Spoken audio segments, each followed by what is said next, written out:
What's the first thing women notice? Your face. That's why you got to take care of it. Simple things like getting a haircut, grooming your face, and brushing your teeth is important. But there's one thing guys miss and that women always notice. It's when a guy isn't taking care of his skin. That's why I'm so excited to have T. Shanley as a sponsor of today's video. T. Shanley simplifies the process of taking care of your skin. They provide you with all the products you need and nothing you don't. Seriously, I don't think some of you believe me when I tell you how much implementing a quality skincare routine will improve your confidence in all aspects of your life. I recommend you start with the level 1 system, which comes with all the basics: daily face wash, exfoliating scrub, an AM moisturizer with an SPF 20 and a PM moisturizer. But and to make it dead simple for you guys, they provide an instruction card in every box that tells you when to use each product, how much to use, and in what order. But because T just sponsoring this video, they're offering you an amazing deal. Just click the first link in the description and get 40% off your first skincare system and free gift. Plus, as a member, you'll get 20% off for life.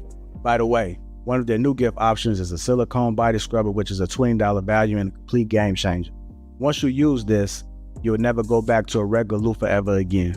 So don't wait any longer. Click the first link in the description to start your skincare journey today.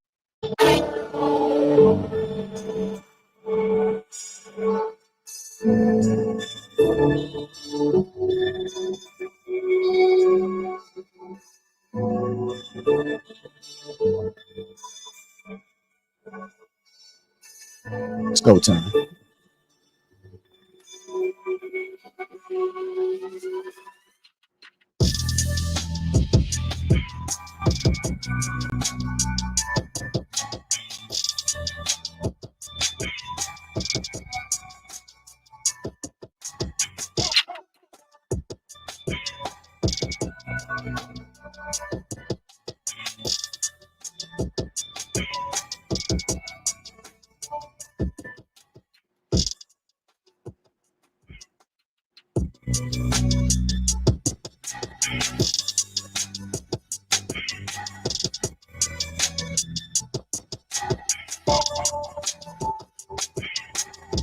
What's going on, family? How y'all doing? Let me go ahead and introduce the crew. We got Miss Kelly J, Ali, Pink, Calvin, Ty, Coco, Viz, me, myself, from the PJI.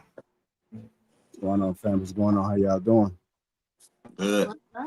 Good. What it do? What's happening now? Wednesday. Also got Brittany about to pop in too. So I'll make sure y'all show her well. Warm welcome when she arrives. Anyhow, they're doing on this Wednesday. Anybody get a chance to go vote I yet? love your hair, Kelly. Thank you. Oh, Thank you. you know, I'm not used to this. Especially the mirror. Very cutesy. Very cutesy. Very cute. Thank you. Thank you. Okay. Looks nice, Kelly. Thank you. What's going on, Calvin? Chilling, man. Chilling. How's everybody feeling? Feeling good, man. So you've been busy all day, it seems like, man. Oh, can't stop. Won't stop, man. There you go. Nothing wrong with it. Bro. Oh, yes. See, Viz, you want to dress down today, huh? Yeah, we chilling on Wednesdays. Wednesdays a vibe. Okay, I should have threw the joint on if I would have known Kelly was on that. Switch it up. It ain't too late. Yeah. What you sipping on there, Viz? I know you always have to have a dark in that cup. Yeah, I'm doing some Douce and lemonade. Okay. On the rocks. All right. I'm not sure if Coco know about that. Douce. I like it. It's a good cognac. Well, yeah, it's like a cognac or a brandy, one of them, but I like it. Okay. Yeah, it's a cognac. I drink all darks for the most part. I like scotch and whiskey, stuff like that. Whiskey. Right. Okay. Shameless plug. Yeah. Douce XO, by far the smoothest shit you'll ever drink, without a doubt. You said who? Douce XO. Okay. Gotcha. I'm learning. What's going on, Brittany? Hey, y'all. How you doing? Hey. I'm trying to coming in sounding dry now, man. You're going to have to liven up a little bit. Look, it's been a long day. I just got done mommying for the evening. It's always a long day for everybody, man. I don't think I know anybody that says it's been a good day. Most folks say it's been a long day. You're right. Let me check my energy real quick. Yeah. We got Raimi coming in. She's gonna definitely do an energy check. So I guess y'all to find that funny. Okay, let me go ahead and get the show going, man. Yeah, hit the like button. Also, make sure you subscribe to the channel. What's going on, Angela Swift, Mrs. Hink, the big sign, welcome. Hit that like button again as you come in. Hit the like button. I did ask a question. Anybody get a chance to go vote yet on y'all radar? Not yet. Early voted. I did that last week, first day. Give me an hour. Get it out the way. I mean, y'all was Monday. like y'all was gonna be at my local elementary school on whatever day, Tuesday. Yeah, I got you, Brittany. I guess you're not voting this year, huh? I am voting. I haven't done it yet. All right, I'm gonna lay off you. Bro. Hello. What else, sis? I'm real. Well, we don't feel included, so I don't know what that was all about. No. I love everybody, but that's the bro for real. That's where the energy came in. That one, bro. So Yeah, tight stuff. Nah, it's all love. All right. We're gonna go ahead and kick it off, man. I'm just seeing which video I want to go with first. Let me do this. Give me 1 second. Y'all can go ahead and just ask a question or something while I do this real quick. I was gonna ask, do y'all think this is gonna be a pivotal, like monumental election, or like mid? Kind of like, I feel like Biden was mid and like transitional. Y'all think whoever wins this election is really gonna shake things up, or business as usual? I think if Kamala gets in the office, is absolutely going to be monumental. But you know what'll come from it, we'll see. Yeah. I think if Trump gets in office, we'll see another 4 years of what we saw with Trump already. On the real. Mm-hmm. All right, I got the video ready. Ain't Kelly, you there? Yeah, I'm here. Okay. I'm here. All right. We'll go ahead and run this clip, man. We'll go ahead and react to it. Women just don't qualify for the top tier men, and that is the truth. Do you believe you're a top tier man? By what standard? I'm 6'4", only about 8% of the entire world is 6'4". I make well over 100K a year, and I'm black at that if you add that on. So just if we're speaking about those figures, the things that women are attracted to, I'm not going to toot my own horn, but I'll let you do the math. Okay, before we go, what's your math saying? The conversation and the words that are coming out of the mouth of someone like you, I would never consider top tier. A top tier man is also a man that is extremely desirable by way of his character. A top tier man is a man who displays a certain level of intellect that allows him to consider other people. A top tier man, they lead with love, not with dictatorship, right? They don't want to control their woman. They want to gently lead their woman. A top tier man creates space for a woman to feel good about herself. A top tier man supports the dreams and the ideas of a woman. A top tier man prioritizes a woman. A top tier man is in leadership and working as hard as he is to give the woman the life of her dream.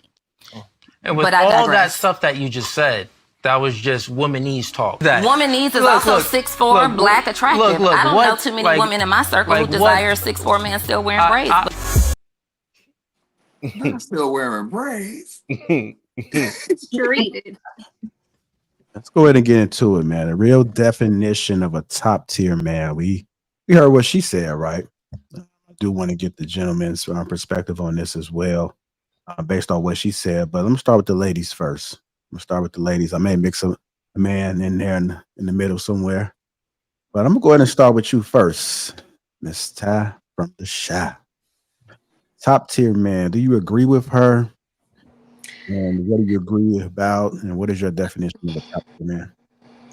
So I understand where she was coming from, but I feel that her definition was coming directly from a woman's perspective of what she would want in a top tier man instead of what society sees as a top tier man.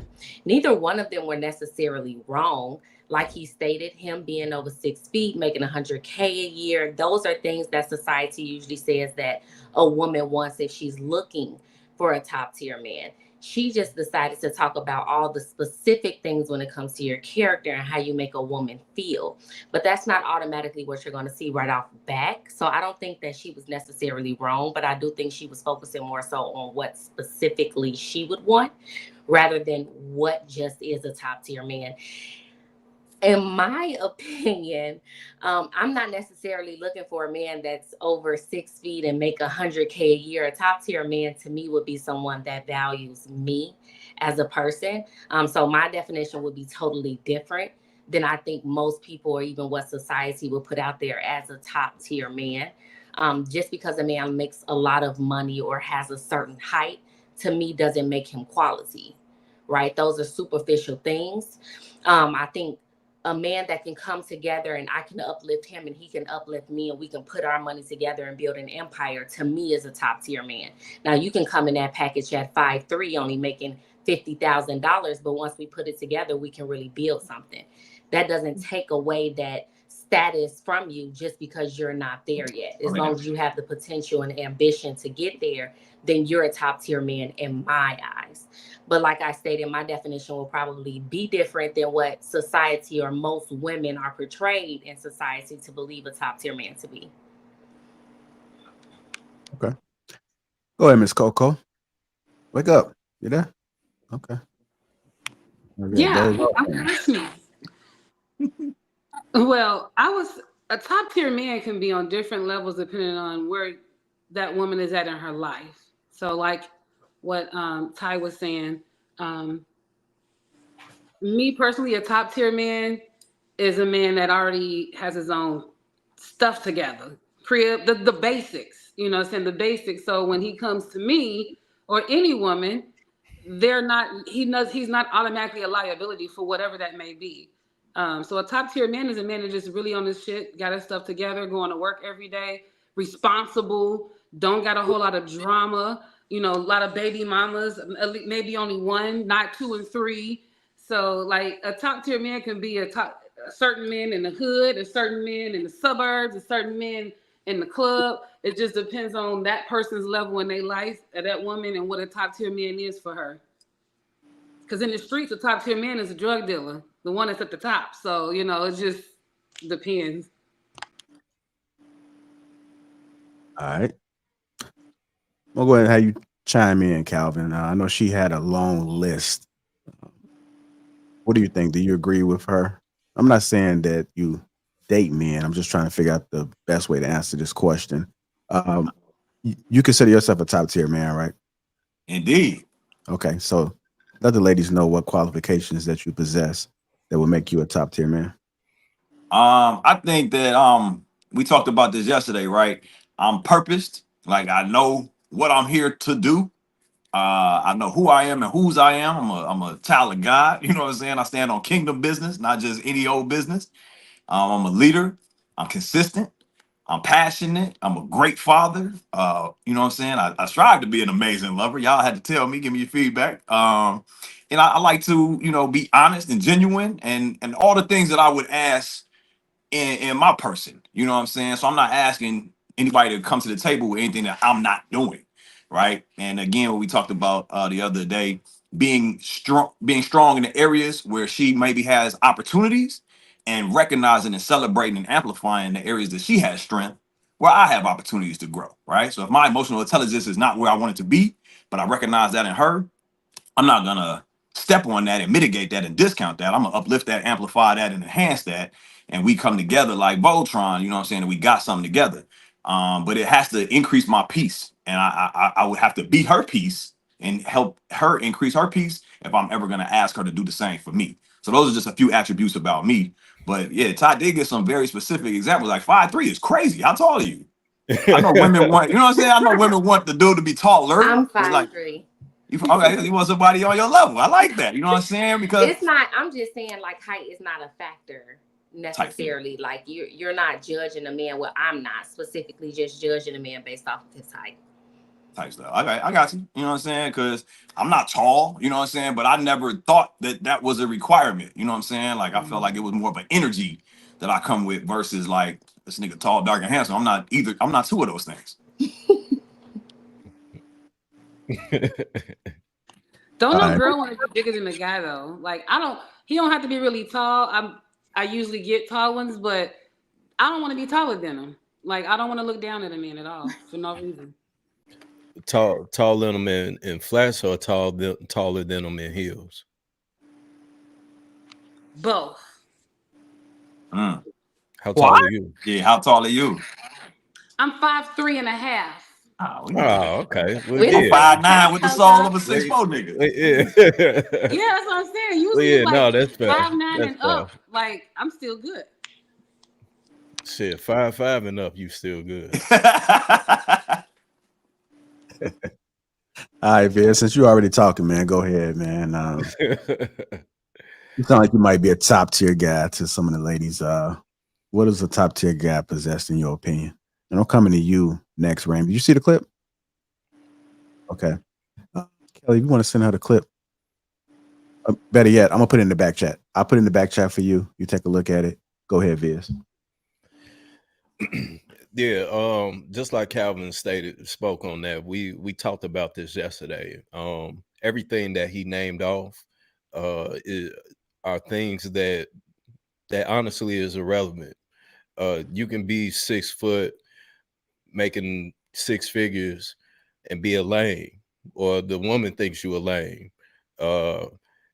As soon as you start talking, you didn't talk yourself out the pussy. You know, this is all things that in my opinion, men that don't have a mouthpiece, they don't have morals or any values, they don't have any character. All they can go off of is this. You know, I'm 6 foot and I drive a Benz. You know, but once you start talking, don't nobody like you. Your breath stink, you know, whatever. So I think that when we step away from that and really point out the factors that character is everything, values is everything, your morals is everything. How do you treat people? How do you treat you know, the janitor? How do you treat the valet? How do you treat the waitress? You know, these are the things that matter, and that most people actually care about. So if you walk around with that type of energy, nobody gonna fuck with you, and anybody that do, they only gonna use you because that's what you leading with.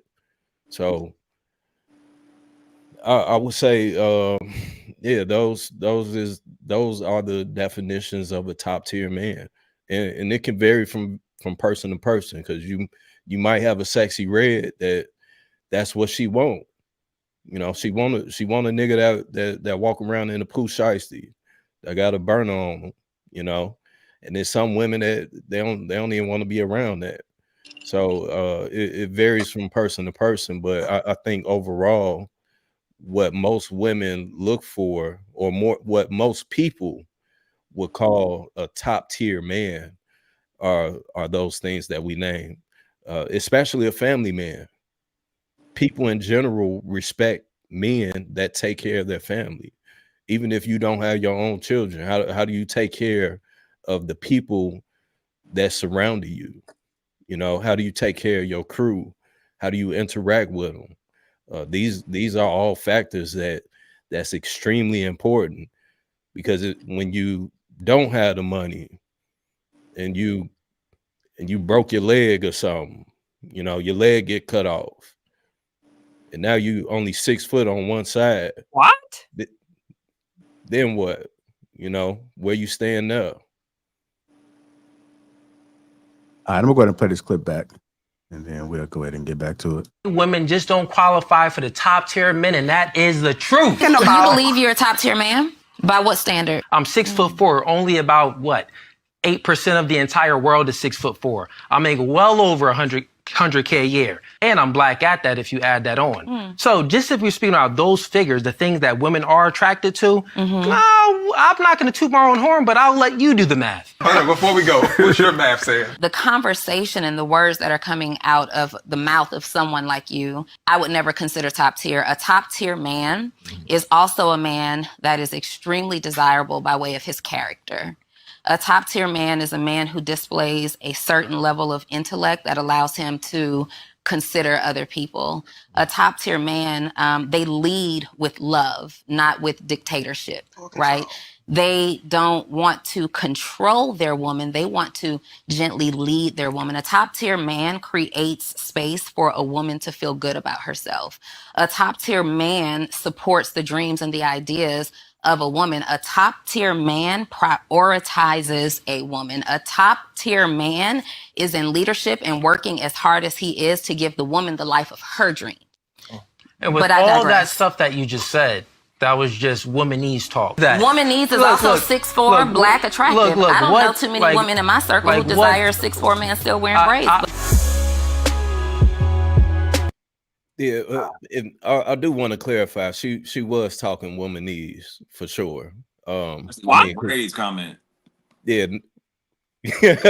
I can't say that on the braids, but no, she was definitely talking womanese talk, in which I understand. But I think instead of saying all of those things for a woman, how do you do that not only for yourself, but again, all of the people that surround you? Okay. Allie, I'm gonna go to you. And I'll come back to you. I think that plays into a top tier man, I believe, has to, in general, have a good head on his shoulders and have a fantastic sense of direction, whatever that may look like. Everyone's definition of beauty is different. All of those variables aside, he has to have that, in his faith and his emotions. And it all boils down to, if he has a good head on his shoulders and a good sense of direction, then his ability to manage a household, which includes really, wife, kids, so on and so forth, it'll all come together. So in my opinion, that is a top tier man, because quite frankly, I've met a lot of men who make over 100 bands a year that are over 6 foot that are stone cold idiots. They can make that much money, but then they'll be at happy hour every night blowing it. You know what I mean? No, that's not what it is, because that shows he doesn't have a good sense of direction, versus the other guys who get off work, who do make over 100 bands a year, who aren't doing that, who are trying to build something, because that will boil down to a relationship that can be an ultimate powerhouse, whatever that may look like for that relationship. So to me, that's a top tier man, because he will be able to produce that if he has those two qualities. Okay. Go ahead, Remy. What's up, everybody? I don't know if you can hear me. My phone.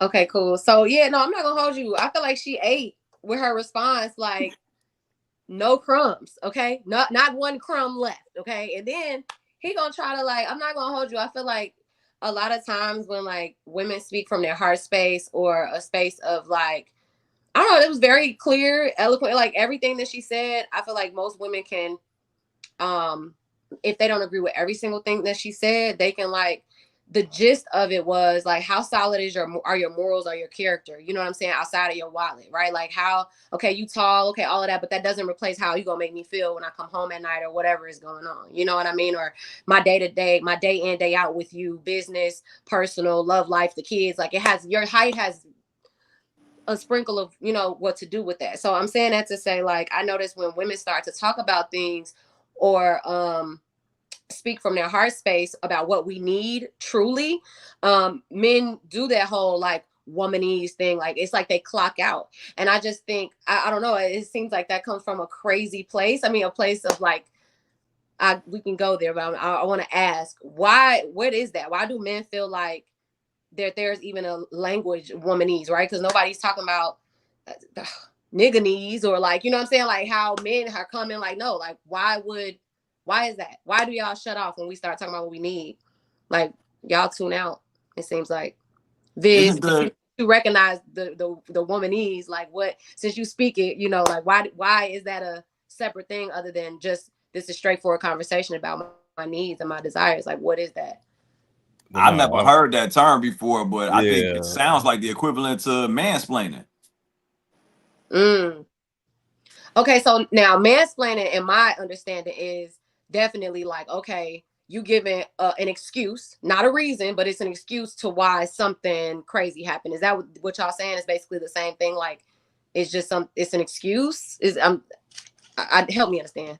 Nah, the only thing I'm commenting on is the fact that you said, you know, woman needs the term, which I'm saying I'm today years old hearing that. Okay. It resonates and lands with me. Like when people say mansplaining, people don't mean it in a positive connotation, and it's from a gender specific point of view. That's all I'm saying. So can you give me, because I mean you liken that to mansplaining, right? So can you break that down? And that's exactly kind of what I'm saying. Why all of a sudden, as we're speaking from our heart space about something, is it negative? You know what I'm saying? It's put in a negative pot of, now we're speaking a foreign language. Like why? Yeah, no, I agree with you 100%. I didn't make the rules. I just live by them. You know what I'm saying? I didn't say that mansplaining. Patriarchy. Cool. I didn't say that mansplaining should be a negative connotation, but it is. Mansplaining is never stated in a positive term. And again, hearing woman needs, that don't sound too flattering either. Again, I think that for me, it's more or less like, and this is a human to human thing. When you're in a relationship, what are you bringing to the table? I know the question was, you know, what do you need from your man? But I think that regardless of what your ideal man is, whatever your top tier man is, what are you doing, man or woman, to prove yourself worthy of being with that person should be more the conversation versus when I get in this relationship with this person, this is what I need, this is what I need, this is what I need. What about this one I'm coming with, this one I'm coming with, this one I'm bringing? That's what I'm trying to hear. Respectfully. And I think, you know what? And I think that's probably why she went at his head so hard or aggressively, because, sir, you talking about your height is what you're bringing. Tell me how that helps raising my children.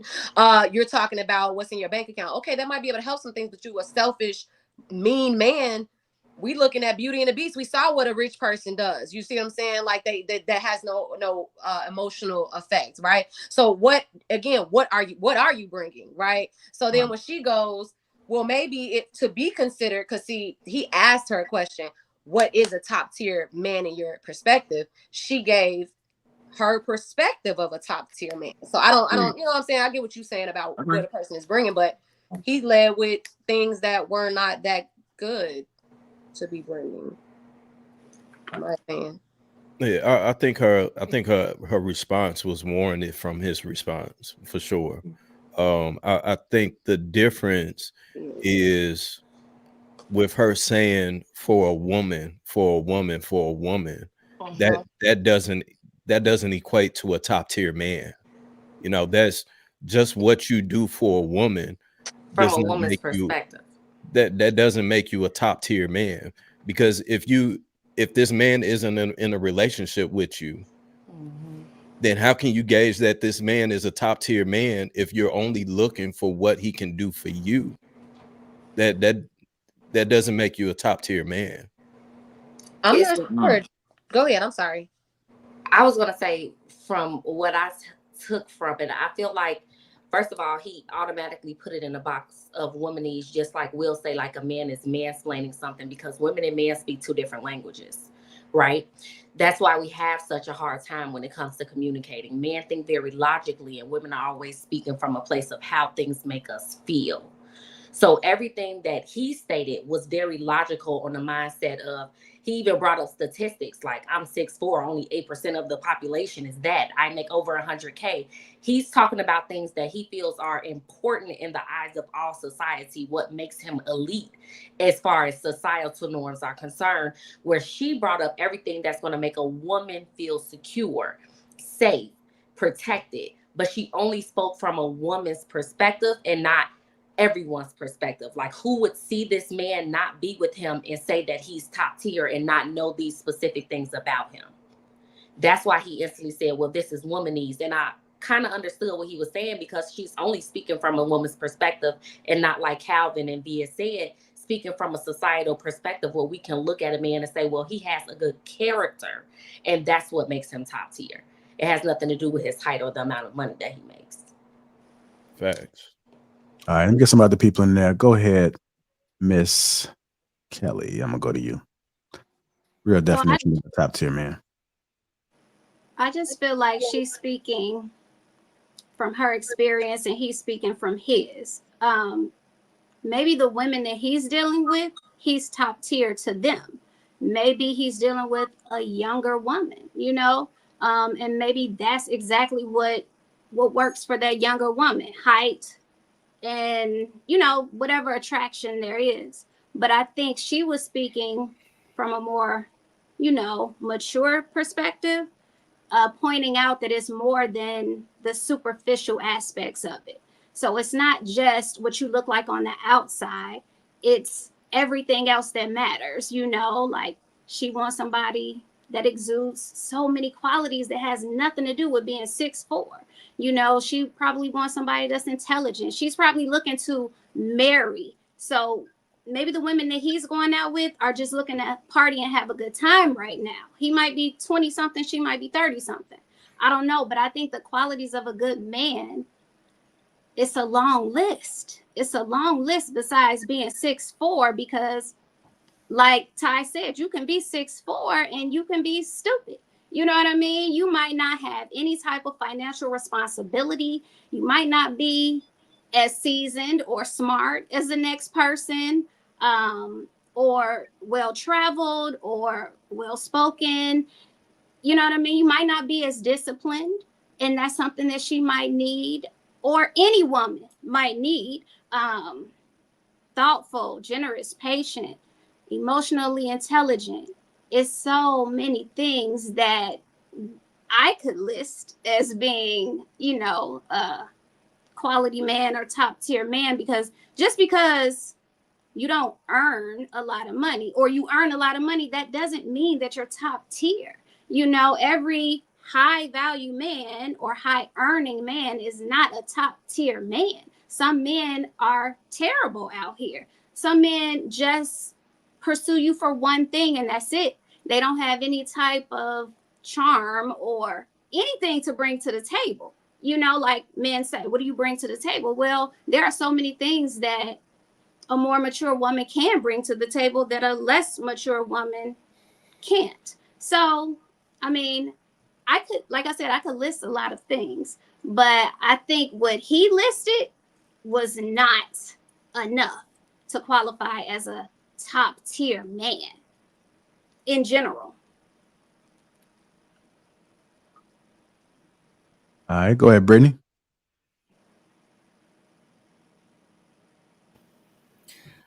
All right, so although a 6'4" tall, dark-skinned man is attractive, especially for a tall girl like myself, I'm 5'8". So when I put on heels, I'm pushing, you know, I'm over 6 feet tall, you know, depending on the heel. It's definitely superficial. It does not define what truly matters. It's all about the character. I think that when she answered and explained what a top tier man is, it might have been received differently if she would have said a top tier man is a man of service, a giver, because then it doesn't necessarily become about the woman's needs, but it's better articulated by saying a top tier man is someone who's not just thinking about himself. He's not selfish. And I agree 100%. I agree with everything she said. A top tier man is a leader in whatever environment or space that he's operating in. He's the go-to man amongst his friends, amongst his colleagues. He's not a follower. And if he is following, he's following someone who is leading him down the right path. So, and then also I agree with what Coco said earlier. It's definitely all about perspective, because someone might consider a top tier man who's coming to the table with, you know, not a lot, but someone that they can partner with in order to grow. Somebody else might want them to come already grown. Like we're not really planting seeds or working on a project together. I need you to come with what you're coming with. I'm coming with what I'm coming with, and boom, we're good. We're two whole individuals. So I definitely think it varies per person. What he said was superficial. I like the tall guys, but it's not the end all be all.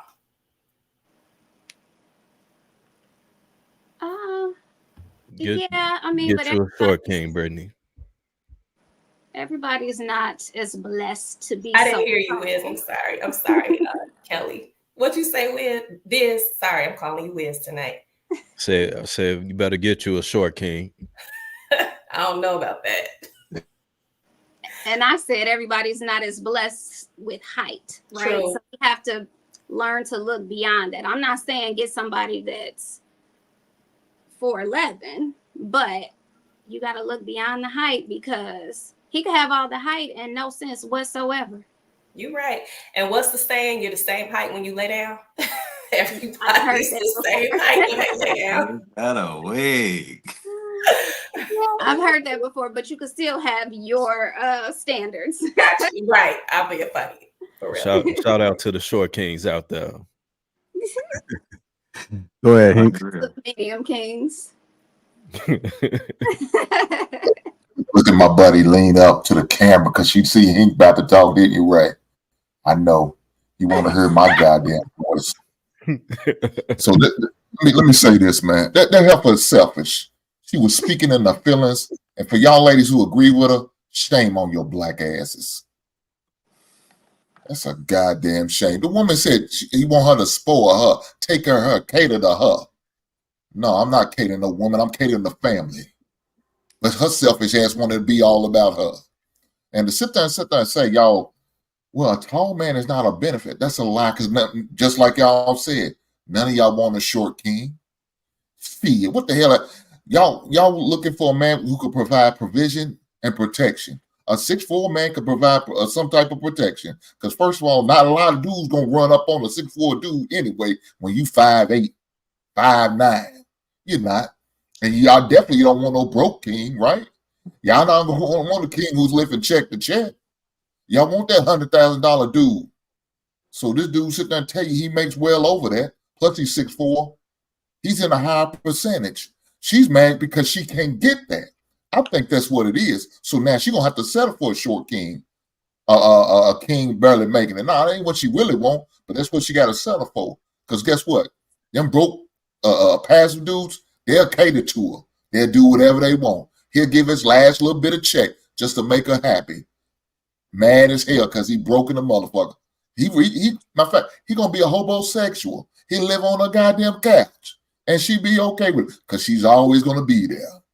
Oh, but that dude who's out there about his goddamn purpose, yeah, he ain't got time to just cater to you.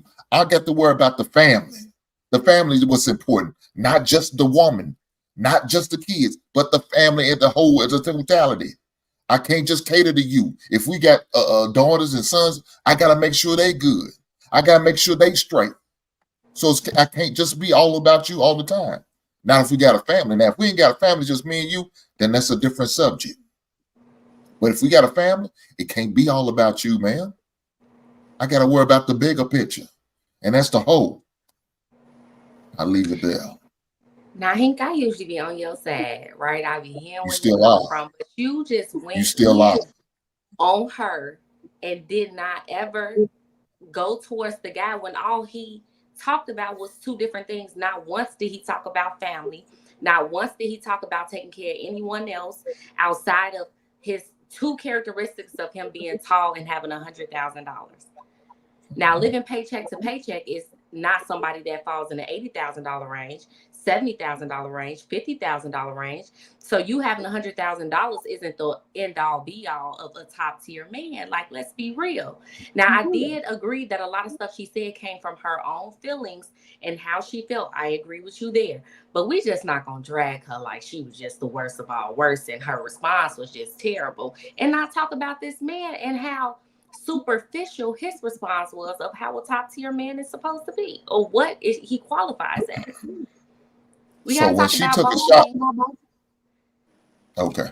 So when she sit there at the end, took a shot, not a 6'4" man with braids. I mean, that was just her childish. That was her selfish just coming out in her. He got So under her skin a little bit. and that lets me know what type of woman she is. Nobody wants a woman like that. You get that agitated off of a few things he said. Like he said, we don't know what he said in the early part of the conversation, right? We only got towards the end of what he is. We got most of what she had to say about what her expectation was for a top 10 type man.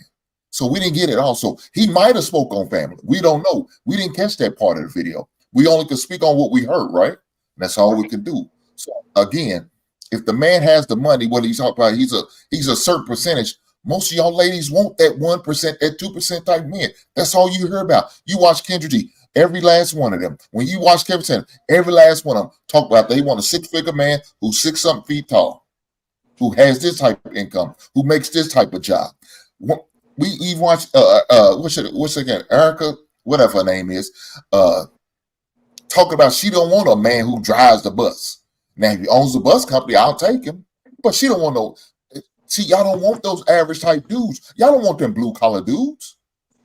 Y'all don't want that. Y'all want that white collar dude that keeps his nails clean, come home, goes out with a suit and tie. That's what y'all want. Y'all don't want that plumber. Y'all don't want that garbage man. Y'all don't want that electrician. I Y'all don't don't want know that dude. I don't know if that's Y'all everyone. It's not. It's not. And he's basing his perception off of what Didn't I social tell media you? is pushing right now as the modern woman and what she wants in a man. I have no problem with a blue collar man. I like men that can build things. Come home with your fingers dirty, baby. I will clean them for you. I don't have to have a man that's only going after a certain caliber. Like I stated in the beginning, my man can make $50,000. As long as we could put our money together and make something greater, then we're moving up in life. That is not the reality of most women in the world. That is the reality of what they push on social media. And now we're running with it as if that's what every woman in America, especially Black women, want in man. That's not even true. That's not even most of our population. Let's be real. Most men in our population are blue collar workers. They're everyday workers, mechanics, drive buses, teachers, things of that nature. Most of y'all are not in corporate America. I know because I'm in corporate America. So it's a lie to say that that's what all women want. That's what the women on Kendra G want. And most of those women are trash. Now let's keep it a buck. You will never catch me on Kendra's show. Nobody said all women. Nobody said all women. Majority. Y'all. That's what not y'all want. Y'all is not all.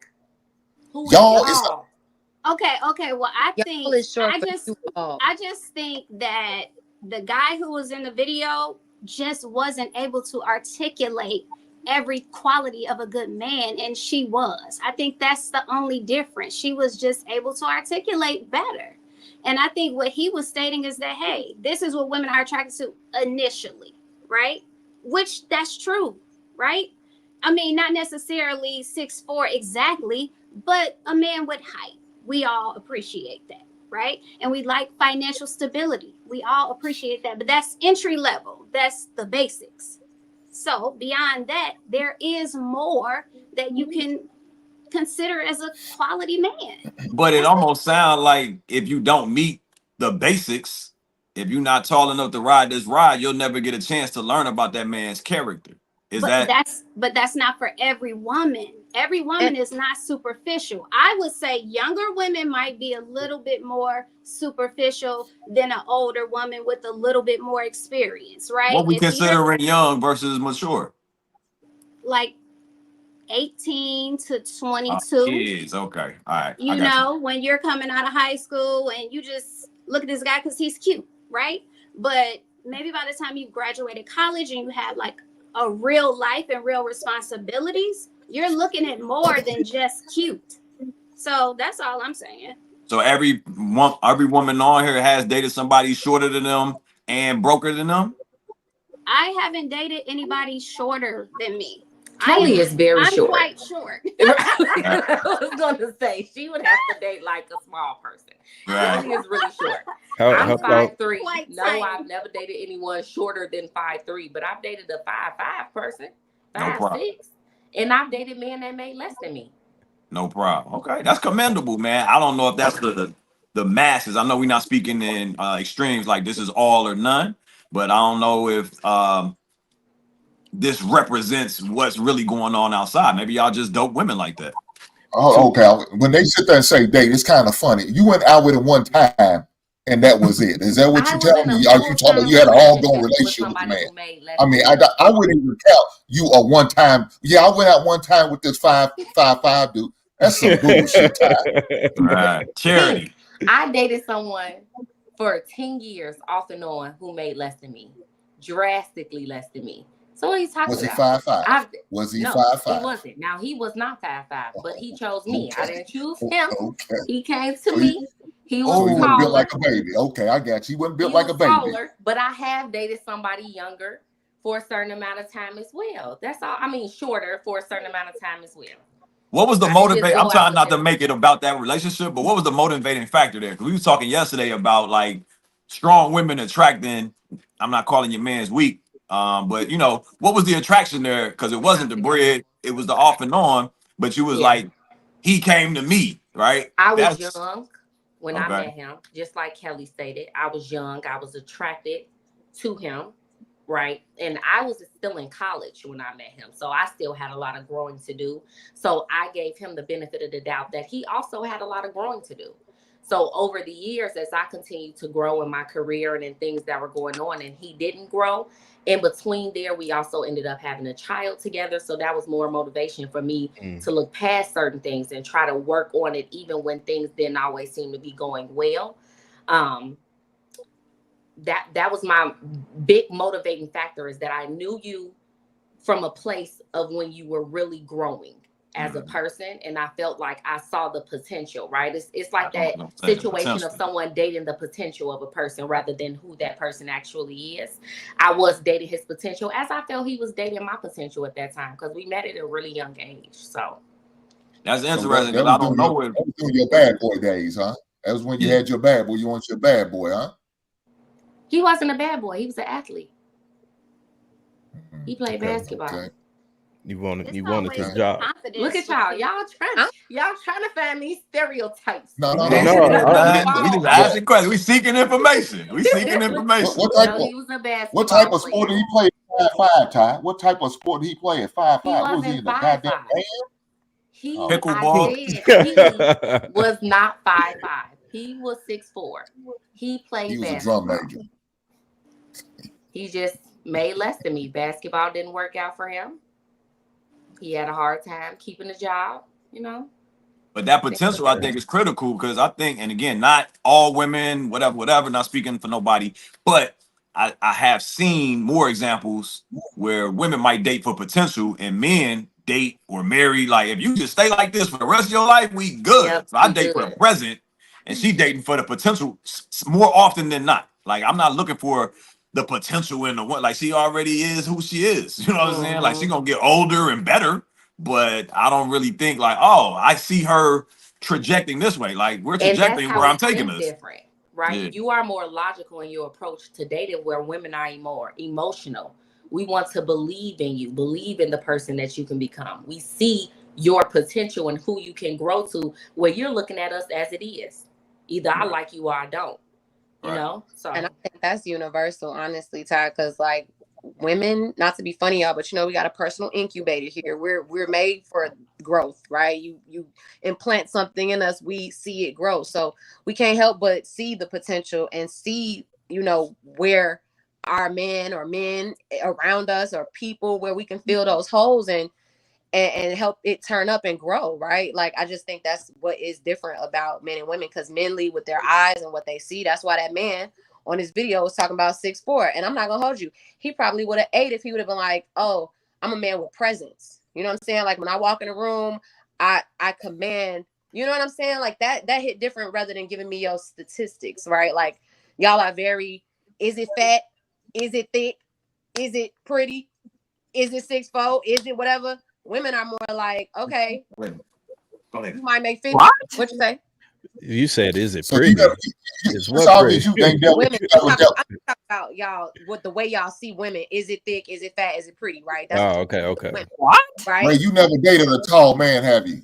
Oh, I've Because a dated. tall man's gonna okay, and so if that's the case, then a tall man's presence is gonna be felt when he walks in the room. Presence has nothing to do with height, Hank. Like you have presence. Well, I don't even know how tall you are, but you being I'm sure when you enter a room, motherfuckers know you're there because it's not I'm on you, it's 6'3". in you. Excuse me. I'm 6'3". I'm 6'3". Okay, well you I was gonna walk say you off give like a 6'3". giant. You know what I'm saying? Like I don't even know how besides what you just told me, right? But when you opened your mouth today, what I do? Because you have presence. So it didn't matter how tall you was. You sitting in the chair, I don't know. Until you just told me. But if he would have said that might have hit different than I'm 6'4" with the bank account. Bitch, we don't care. We don't care. Most women who are independent thinkers, or they make a certain amount. Yeah, you're not looking for a man with money.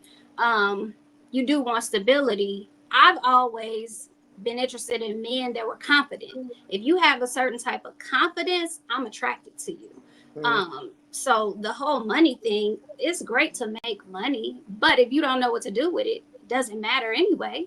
You could be very financially irresponsible as a man or woman, but it's all about your confidence. It's all about like how you treat a woman, how you talk to a woman. That's what's going to attract a woman. Men are visually stimulated. Women are too, but I think after you've, passed that little crush phase, you start thinking about more because you want more out of life. So you're not thinking about, oh, he's cute, his braids are nice, or he doesn't look good with braids, or whatever the case may be. It's more than that to a real woman. So when does that kick in for y'all woman. ladies? When is that? What age does that kick in for y'all ladies? Because we know it doesn't do it at 20, right? We know that's not the case. So when does that kick in for y'all? I honestly feel like it's 25 and older. Really, I feel like when we start thinking about stuff like that. When you had enough of just seeing the BS, and you be like, you know what? Like, I'm not gonna hold you here. I see somebody fine, and I was like, oh, he just real fine. I be like, oh, he probably got 12 kids. Like, I started telling myself all kind of stuff just so that I like go into what's the integrity? You know what I'm saying? What's the meat of this man, right? Because like looks will send you off. They will send you off if you just go on somebody's about looks. Like it kicks in when I feel like personally when you've had enough. I don't know about what age, but I don't think 35. it's an I age. got you. I don't think it's a number. I think it's a maturity level. I ain't even 35, so I'm not even 35. He said anything. Yeah, I kind of have to give some pushback on that. I'm 5'8".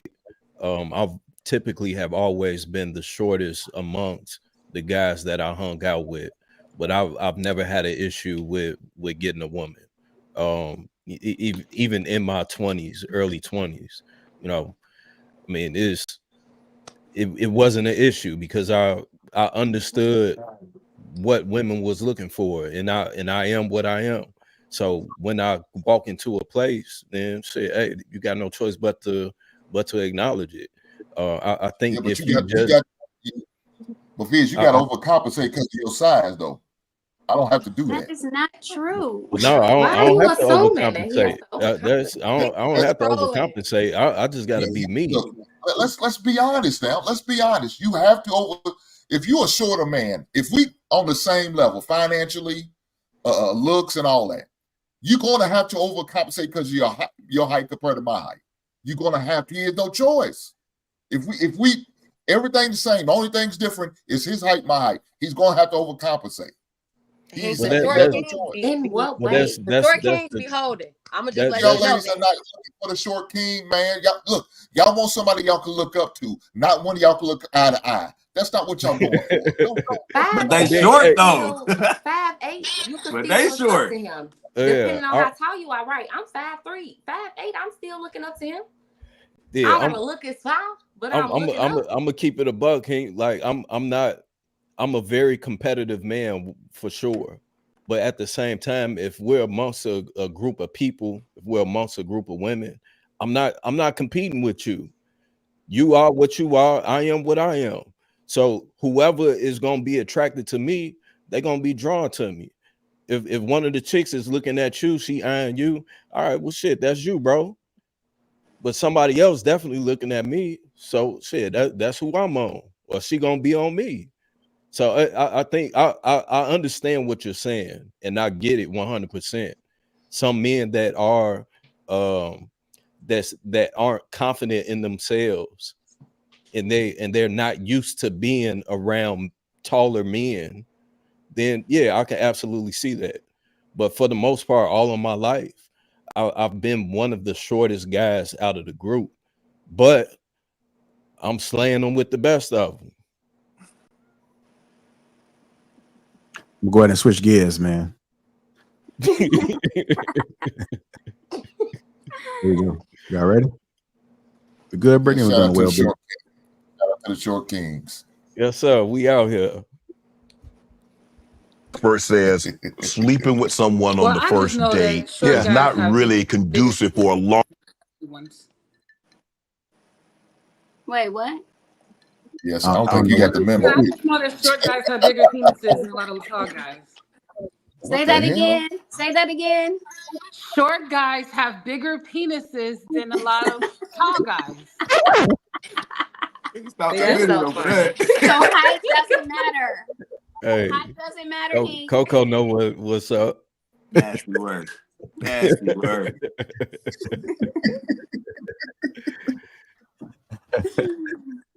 I'm telling you because what's the name said that Shaquille O'Neal's penis is little, so that don't mean nothing.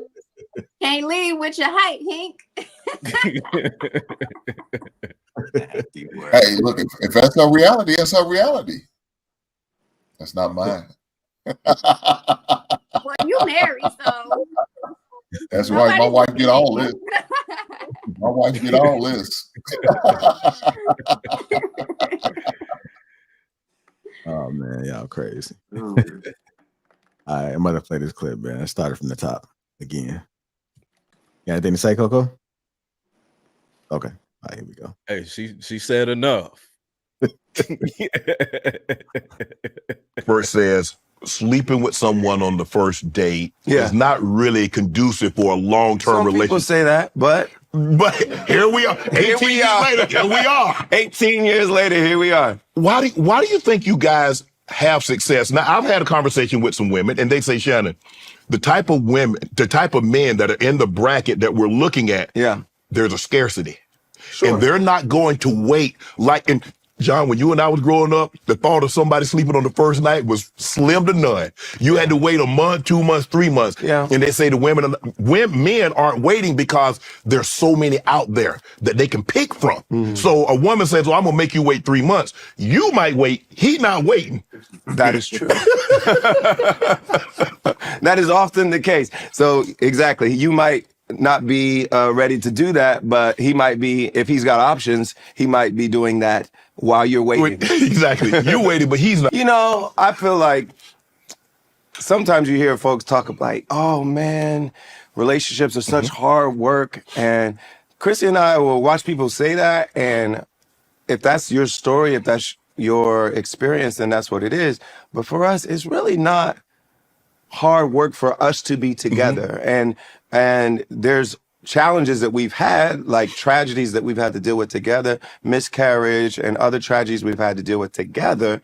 But us, me and her, like it's never actually been that hard for us to be in a relationship. And I think the reason why is it starts with a mutual respect and being with somebody you actually like and like to be around and respect and enjoy their company, enjoy their sense of humor. Like I said before, like we're really compatible. Even though we're different, we're really compatible and we have a good time together. And I think there are things you need to do to make sure you maintain that, which is being honest and trustworthy, being a person of good character, a good parent, a good co-parent, taking responsibility together. So there's certain things you have to do that are work. But I feel like if you are a person of character and you're with somebody that you love and respect, it shouldn't be such hard work to stay together. To me, he just talked in circles. Ideals. Okay. It just seemed like he just wants to end up a bunch of nothing. Anyhow, let's go ahead and get into it, man. Sleeping with someone on the first night. Apparently, him and his wife slept and they made it. They made it. So let's go ahead and talk. Start with you, Miss Coco. Sleep with someone on the first night. What are your thoughts about it, man? I knew you was gonna ask me first, and I had to step away, so I didn't even see it.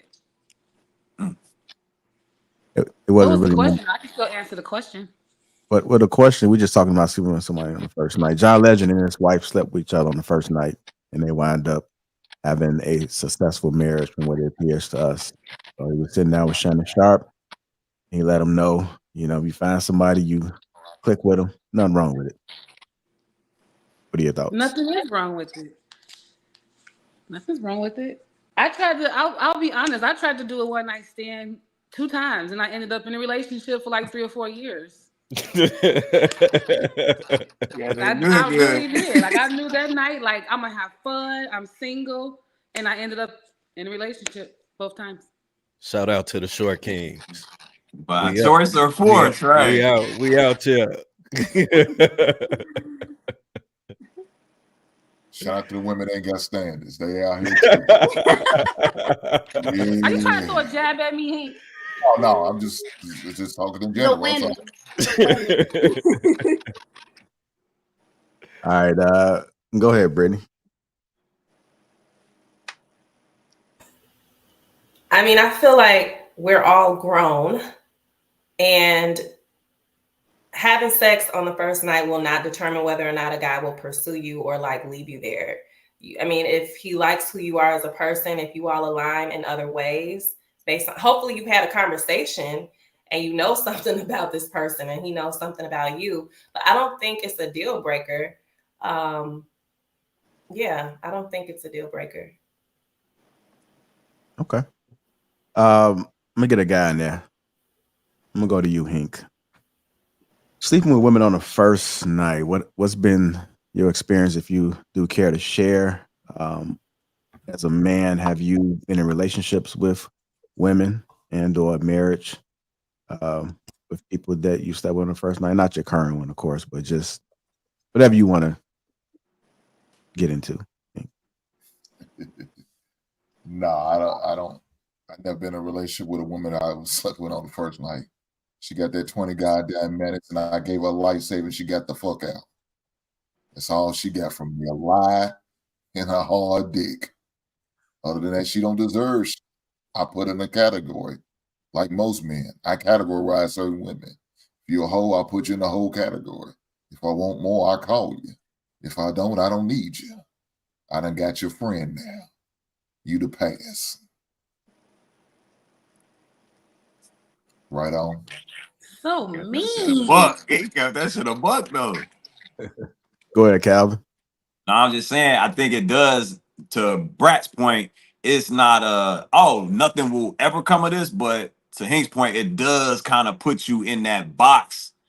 Because it's like, if nothing else, I feel like men like to chase, you know what I'm saying? So if I ain't really had to get my hunter-gatherer on and it was just presented to me, it's like, cool, I'll take it. But it's also like, now I kind of feel like, well, you ain't even get to experience my charm. You ain't even get to, you know what I'm saying, get to know me. So you probably just out here doing this. It's not me you fucking, you just fucking. You know what I'm saying? It was me that night. So I think it does kind of limit what our relationship could be. If I beat on the first night, but it doesn't mean that that's the only time I'm gonna beat, or that's like the extent of our relationship. You could be friends later. You can be coworker. You can be whatever it is, depending on how it ended up jumping off. But I think it does kind of limit what your options are going to be. Shout out to John Legend and them for giving us a counter narrative, but I've never seen or heard of that before today. Go ahead, Ty.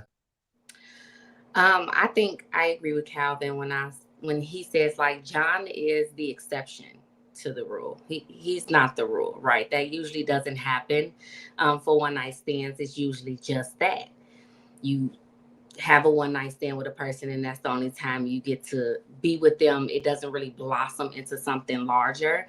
Me personally, I've never had a one night stand. That's just not my thing. Nothing against people who go with the vibe. It works for some people, it doesn't work for others. But I just feel like usually it doesn't work like that.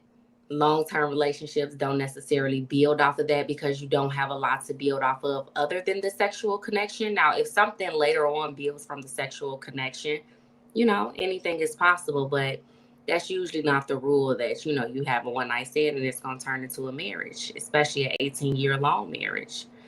I think they were an exception to the rule. I got two questions for you, Ty, and people can chime in after Ty as well. What is considered dating? Is dating going out on dates? Is dating communicating? What's considered dating? And then also, what's considered a one night stand? Okay, I'll answer the first one first. Dating to me is going out on dates. You have to court me. So asking me out, we go to a restaurant, we go to a place, we go to the beach, but you're literally coming, you're setting up a time where we're going to spend together and we're going out and getting to know each other. A one night stand is you met somebody that day and y'all had sex that night or that afternoon, all in the same day. That's what a one night stand is to me. Okay. Yeah, I think that was a really good question to really add more context to it, because I think the first time that man and woman meet, we both know if we down for it or not. You know what I'm saying? Now, if we at a bar, at a club or something like that, and shorty walk up like, "Hey, I'm trying to crack," then yeah, you know what I'm saying? All right, I don't think this is really gonna go too far. This is just you know, we might just have a fling type of deal going. But if we went out somewhere and we just so happen to meet and we click, we vibe, and shit, we both know, hey, all right, shit, you going, I'm going, and we go, then there's a potential and there's really chemistry there. Then yeah, there's that potential of this becoming something. But if it's just I see you at the gas station and hey, shorty, and you going, then yeah, no, you a skeezer. You know what I'm saying? Just like Hink said, you finna get this 20-minute hot rod and hey, see you on the flip side. But I think that it is possible to have relations with a woman or a person on the first night and something come from it. You know, if we're both adults and we approach this as adults and be 100 with what it is that we're doing and the conversation and the communication and all of that, and it works, then hell yeah, why not? Why be afraid of it? All right, go ahead, Rainy. Yeah, I agree. Like, I really don't have much to say about the Tegans because I have different beliefs about them in general. But you know, I think it can work. Shout out to the people who it's worked for. Sometimes you just know. Speaking of presence, you know what I'm saying? You walk in, you feel somebody vibe, they feel yours, and it's just up from there. You know what I'm saying? So yeah, I think you could. I think one night stands. I mean, I don't know, like one night stands or like that's the initial approach. Sure, it could work. Shout out to the people it works for. But yeah, I'm cool on all that. And I digress because, like I said, I got some other things to feel about these people, so I don't want to say nothing else about them. Does a one night stand have to be the night y'all met, or can it be the first opportunity y'all had to smash? You know what I'm saying? Like if it's the holiday party. I think a one night stand is. I think Ty, you just said this. Wait, who? Ty, you answered that? Yeah, Ty answered that. Like, it's one of them things like you smash and grab. You hit and you quit. You know what I'm saying? Like that would be considered. I feel like a one night stand ain't considered a one night stand until after. You know what I'm saying? Like after the function happened, and then like collision. All right. So sleeping with somebody the day of is a one night stand. You say what? Sleeping with someone the day of is what you would consider as a one night stand. That's what I'm saying. I feel like a one night stand isn't really, you don't put the tab on it being a one night stand until we find out if like, is this person gone out of my life? Like that was a one night stand too. Yeah, one night stand is no follow up. Right. We do what we do, and then no follow up after that. That's a one night stand. Agreed. Like I feel like if you hook up with somebody on the first night though, like I don't know, I feel like it is kind of risky because like I've seen both, right? Like and heard stories about both, especially from women, like, you know, or men too. Shoot, they go out of town. What should I call it? The passport bros or something? Oh, you don't know. They know. Okay. Right. Because Calvin don't got social media. You know what I'm saying? Like I feel like Never heard of that shit. Today years old. But a one night stand is one of them. You did it and it's no contact after that. Like that's a one night stand. But yeah, I don't know. I don't know about that life. Thank God. I don't know. I mean, what do y'all want us to do to these hoes? You want us to love up on them and marry them? You treat a hoe like a hoe. Shout out to the ghetto boys. Hank, the part of this conversation. Well, let me ask a question. I got a question about that. If you carry yourself like a hoe, what makes you think you deserve the love and respect from a man? No, he's giving you what you really looking for. That you looking for that D. That's what you got. Now let's keep it moving. This ain't nothing serious. I'm not gonna call you later talking about how was your day. Well, wait. What if? Let me ask you a question. I'm just trying to get some ass and get the hell on. What if that was her first time ever having a one night stand? Hank, would you consider her a hoe? Like, what if you were the first person she's ever had that experience? First and only. I don't care. You a new hoe. You was a new hoe. And also, let me put a disclaimer out there. That's not my experience. One night stands. I mean, I've had one before. Lord forgive me. I hope my mama don't never see this. We grown. She watching. I've been married. Look, don't judge me. But what if that was her first time? Would you really still consider her a hoe? Maybe you were special enough to her to want to give up her goodies or whatever the case may be. Ma'am, I know I am, but you still a hoe. And I gotta treat you as such. That is so like narrow-minded. That hurts. Okay. Hey, that truth, Brittany, that truth hurts sometimes, man. I'm sorry. I mean, it's not my truth. I'm just saying, like, no, I'm just trying to give you a different perspective. But I'm saying the truth hurts. So what makes her? But I thought hoes was like a chick that has sex with a lot of men. So exactly. What's the hoe? Well, I mean, y'all got a lot to learn tonight, but I'm mad to teach you. Let me tell you what you a hoe is, because you giving it up on the first night I met you. You don't know nothing. You don't even know my last name. You don't know my address. You never been to my house. You don't know nothing about me. I could have told you everything. My name ain't Hank. My name is Tony.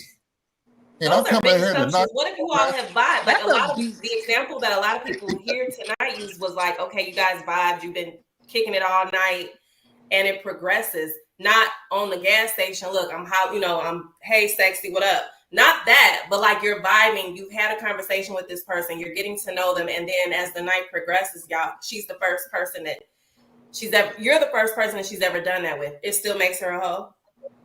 Yes. Why you think you accept you to the whole rule? Use a hoe. If your kitty cat is good, I might call you for a rematch. And there's nothing wrong with that. But that's about all you're gonna get. You're not going to get a relationship out of me. You're not. You're going to get a used condom in your toilet, and I'm going to keep it moving. That's all I'm going to give you. I'm sorry. Hey, that's not safe for the environment, bro. Don't put it in the toilet. I don't care. I got to make sure them kids are gone. I think Chrissy Teigen knew who John Legend was. And John Legend probably was a little familiar with her because I think she was a model back in the day or whatever. Mm-hmm. I am going to say, based on guys that I know, a lot of guys tend to marry hoes. So let's not X that out. They may be hoes knowingly? in the past. Oh, okay. But that's that. So let's not act like, we're not going to do that. But I mean, as far as a one night stand, you meet somebody in a club, you have sex with them, that's risky for sure. But I think chemistry is something that people desire moving forward into a real relationship, because you can be in a relationship with somebody that you never slept with. Then you have sex with them and you realize, I don't like this person. We are not going to work. So is it so bad to sleep with somebody in the beginning? Not necessarily. I know somebody who got married. She slept with the person the first night. They have a beautiful family. They're living good. It worked for them. I don't think everybody's story is going to be the same. And I also think that a person like John Legend, he lives in a world where, things move fast. You're not waiting 30 days to sleep with nobody. 3 years, whatever. You moving a little bit faster when you're in that entertainment world. So now I'm not saying that I had a one night stand or that works for me, but I think everybody's life is different, and I think people just have to do what works for them. What you got, Ollie? But Kelly, that's not even in the entertainment world. These women are moving real fast.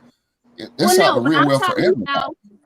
No, I'm just being specific to the video when I referred to John Legend and her. I got you.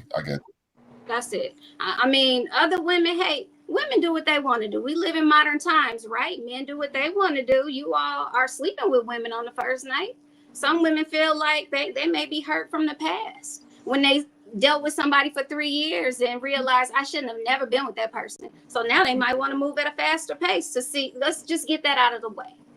I don't know. Everything's, circumstantial, my favorite word, but hey, to the guys in the comments, in the chat, is definitely men out here that's wifing hoes, no question. Thank you. I don't know why y'all trying to put up this front. Some of y'all damn near married to hoes or wifing them now. So that's for sure a thing, no question. But you are saying knowingly though, right? Absolutely, bro. Absolutely.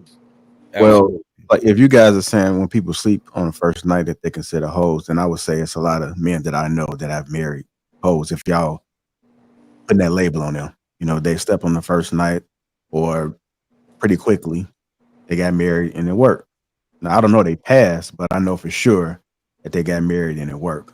I don't think a lot of men would be honest and even put their wives on blast if they did smash them on the first night because they have some integrity when it comes to how their wife may appear. But deep down, they know the truth.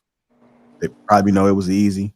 And then sometimes men out they got, like, I think men carry themselves a certain type of way. They just used to getting it.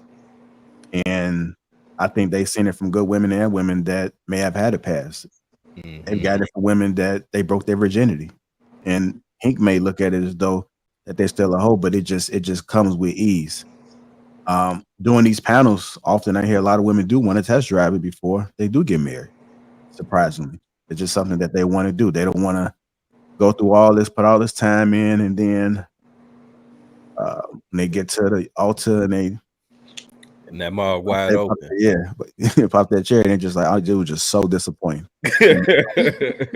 All this time for this. So let me ask this question: do you men feel that dancers are whores? Because dancers are getting rings in marriages. I think men like what they like and they just lusting over someone that they just truly don't really know. I mean, it happens every day. Somebody got to do it, right? I'm not really a fan of strip clubs. I've probably been in maybe 3 strip clubs in my life, 3 or 4. And one of them was a date. It was an after spot went to. The other 2 might have been somebody had a bachelorette party or something going on. He was getting married. I don't do strip. I don't throw no money. I refuse to go throw some money at some chicks. It's not in me. I have no desire to do it. I have no desire to be in a strip club. But there are some men that love it because they can just pay for whatever it is that they want to get, the treatment they want to get. They can go and pick them out. They can go pick the woman that they want, and if they know they spend that money, I had a guy that I could tell this story. I don't give a fuck. I had a guy that I work with, and I used to work with, and he's married. He's not that guy. Fat, short, like a penguin.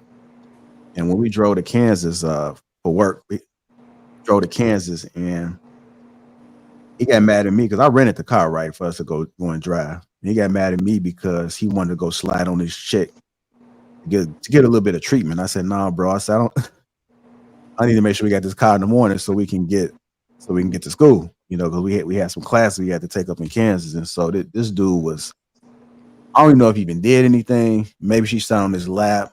He at the mall buying baseball tickets to the Kansas, whatever Kansas team out there, baseball. I just do like, bro, I just can't see why you doing all of this. Like, she doesn't have no respect for you. She doesn't love you. She doesn't even like you. You're paying for everything, but it's perfectly normal to him. Yeah, come on, Jay. You Me tell me you ain't never. I said, no, bro, I've never done that. I don't even know what that even looks like. I don't even want to experience that. But in his head, it was right for him. So some men, to answer your question, Coco, some men will go and do it, and it's normal to them. Bro, it's dudes that will go in a strip club and kiss a stripper in the mouth. We have seen clips on the internet of dudes in the strip club eating the stripper out. Like shit. So it's like, come on, man. All of that, y'all trying to deny it. That's cool. All right, you can deny it all you want to, but the truth of the matter is that this is what's happening in real life. So you could that's what you and your guys. No, that's not what me and my guys is doing.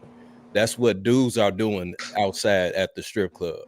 That's why strip clubs are as predominant as they are, because it focuses on a target demographic of dudes that are willing to go in the strip club, trick off.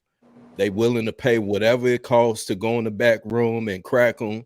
This is real life, bro. Y'all can deny it all you want to. You probably denying it because you're part of that group. You know what I'm saying? So just keep it a buck, man. To answer your question, Coco, I would say I stay away from labels. I try to stay away from labels, right? So a stripper, like, she could be paying her way through school, not doing the champagne demo and just kind of literally dancing. You know what I'm saying? So it's like, I don't know. I don't really know if you can. It's not my place to put a label on somebody, but if she ain't fucking and sucking for money, how could you call her a whore? Or if that's the criteria, if she's just up there dancing, she's a dancer. You know what I'm saying? I would think a prostitute would be more than a more so a whore than a stripper. But at the end of the day, you know, everything ain't for everybody. Like the same way we talking about, it sounds like, correct me if I'm wrong, you could fuck on the first night and still have a chance to, you know, end up at the altar. But the love it and leave it of a one night stand, and we said it has to end after the collision. So it ain't no future after that, or else it wouldn't be a one night stand. It would be a relationship or situationship or whatever it is. But when we get into the labels and the nuances, like, damn, can I just be Calvin and we doing what we doing? You know what I'm saying? Versus earlier we had to define what dating was. And it's like, man, I might go out with a chick a lot. I don't consider us dating. I might never go out with a chick and be fucking on her. I don't consider us in a relationship. You know what I'm saying? It's like, I just, that's why I stay away from the labels, period. And I definitely ain't finna call a woman a whore. You know what I'm saying? Because now if we're using these same constructs, and let's say my loving daughter was to, you know, have a wild night in college, is my daughter a whore? You goddamn wrong if you're gonna say that. Ain't nobody finna say that about my baby. You know what I'm saying? So it is what it is, and it ain't what it ain't with me. Man, I'm saying, bro, if she hey, we might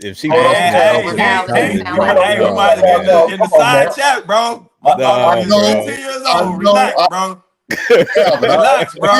I was using an example. I was using. I understand. You don't want to think that way, but you fucking on somebody's daughter who probably had the same mindset as you. My daughter ain't no hoe. And therefore, I would not call that person's daughter a whore. I would call her who I'm fucking on. That's what I would call her. That's what I'm fucking on. That ain't no whore. That's a woman. I can understand though. Why is it just like if a woman pulls up to a one night stand, like, and she's a hoe? What about the man? Because it take two. Double standards. Oh, patriarchy. Simple answer. I didn't make the rules. I'm not saying I agree with that shit, but that's why to answer the question. I know you don't have an issue with patriarchy, do you, ma'am? We already discussed that. I know you don't have an issue with it, ma'am. I don't have an issue with what? Patriarchy? Yeah, I know you you call don't. the patriarchy, fucking, where my gavel at? Patriarchy. Every goddamn thing is patriarchy. Me. Her. I'm her. No, but for real, like, how y'all not whores? Y'all spread the things. Look at her. You can call us that if you want to. It's not gonna hurt our feelings. Oh, we still okay. gonna It hurts the same feelings to be called hoe. You call me. Okay, got it. So we just got to kind of like be like, hey, look, Ray, I'm a reformed man whore. I'm a reform. I'm changed and saved by the Holy Ghost. with the spirit of the blood. You know, the Holy Ghost. Yeah, Look, but I'm gonna go be a hoe for my wife here after this live. I'll tell you. You're fucking right. I think to answer your question, it's the same reason why if a man and a woman have sex, the man fucked her and she got fucked. It ain't like, that's just how we talk. I think if you have more than sex to offer, things can turn into a real relationship. I think a lot of times some women don't have anything but sex to offer. And I think with some men who do marry their hoes or whatever, maybe they found a connection with that person. And that's why they continue the relationship after the one night stand. So if you're a woman of value and morals, I mean, it might work out. And just because you slept with a person that night, that don't mean that you a hoe. Hoes get paid. So if they're not paying these women for their services, they're not hoes. All right, hold on. Millions. What are you talking about? Wait, what? My attention. I didn't hear you. Beat. That's what we gonna do. Okay. So yeah, when they say we hoes as a collect, they cheat. We gotta call them cheap because that be hurting their feelings when we call them cheap. Not mine. Thank you, Hank. You All right, y'all, we're gonna go to check it out. We're gonna go to Ali, and then we're gonna hop into this Nick Cannon. I agree with a lot of people. It's not a deal breaker. I think a one night stand is very similar to a high risk credit card. Has the probability of building up into something depending on how you use it. It's a luxury item, right? So my college roommate, my college roommate was a big ass hoe in college, but she's actually just got engaged, and I know she met him at a one night stand because she was supposed to meet me here in Chicago for a conference, and I'm like, "Where are you at?" And she's like, I'm engaged, and they're like, "Doing great." So I'm not gonna knock it. How you use that credit card. It's high risk, though. It's high risk. Only $300 credit limit when you first use it, so it's not going to be a great purchase. So it's not going to be a great I don't care what anybody says. It's the first night, so that's I don't care. Hey, when that 300 credit card limit and that's all you got to get some gas. Right, but see, that's everything. Chrissy and John Legend, that's not even fair. They were both already they already had the black card. So it's just like they're American Express. Like this is different. You can't compare it, So yeah. This Just Blaze 199 says ain't no man knowing marrying a hoe homegrown.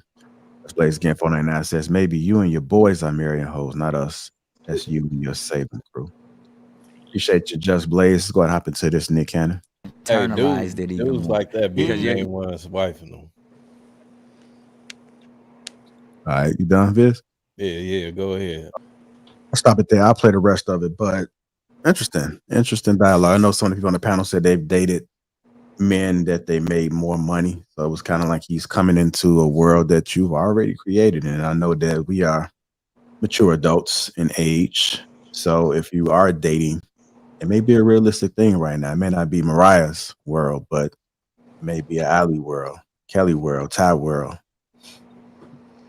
Ramy world, Coco world, Britney's world.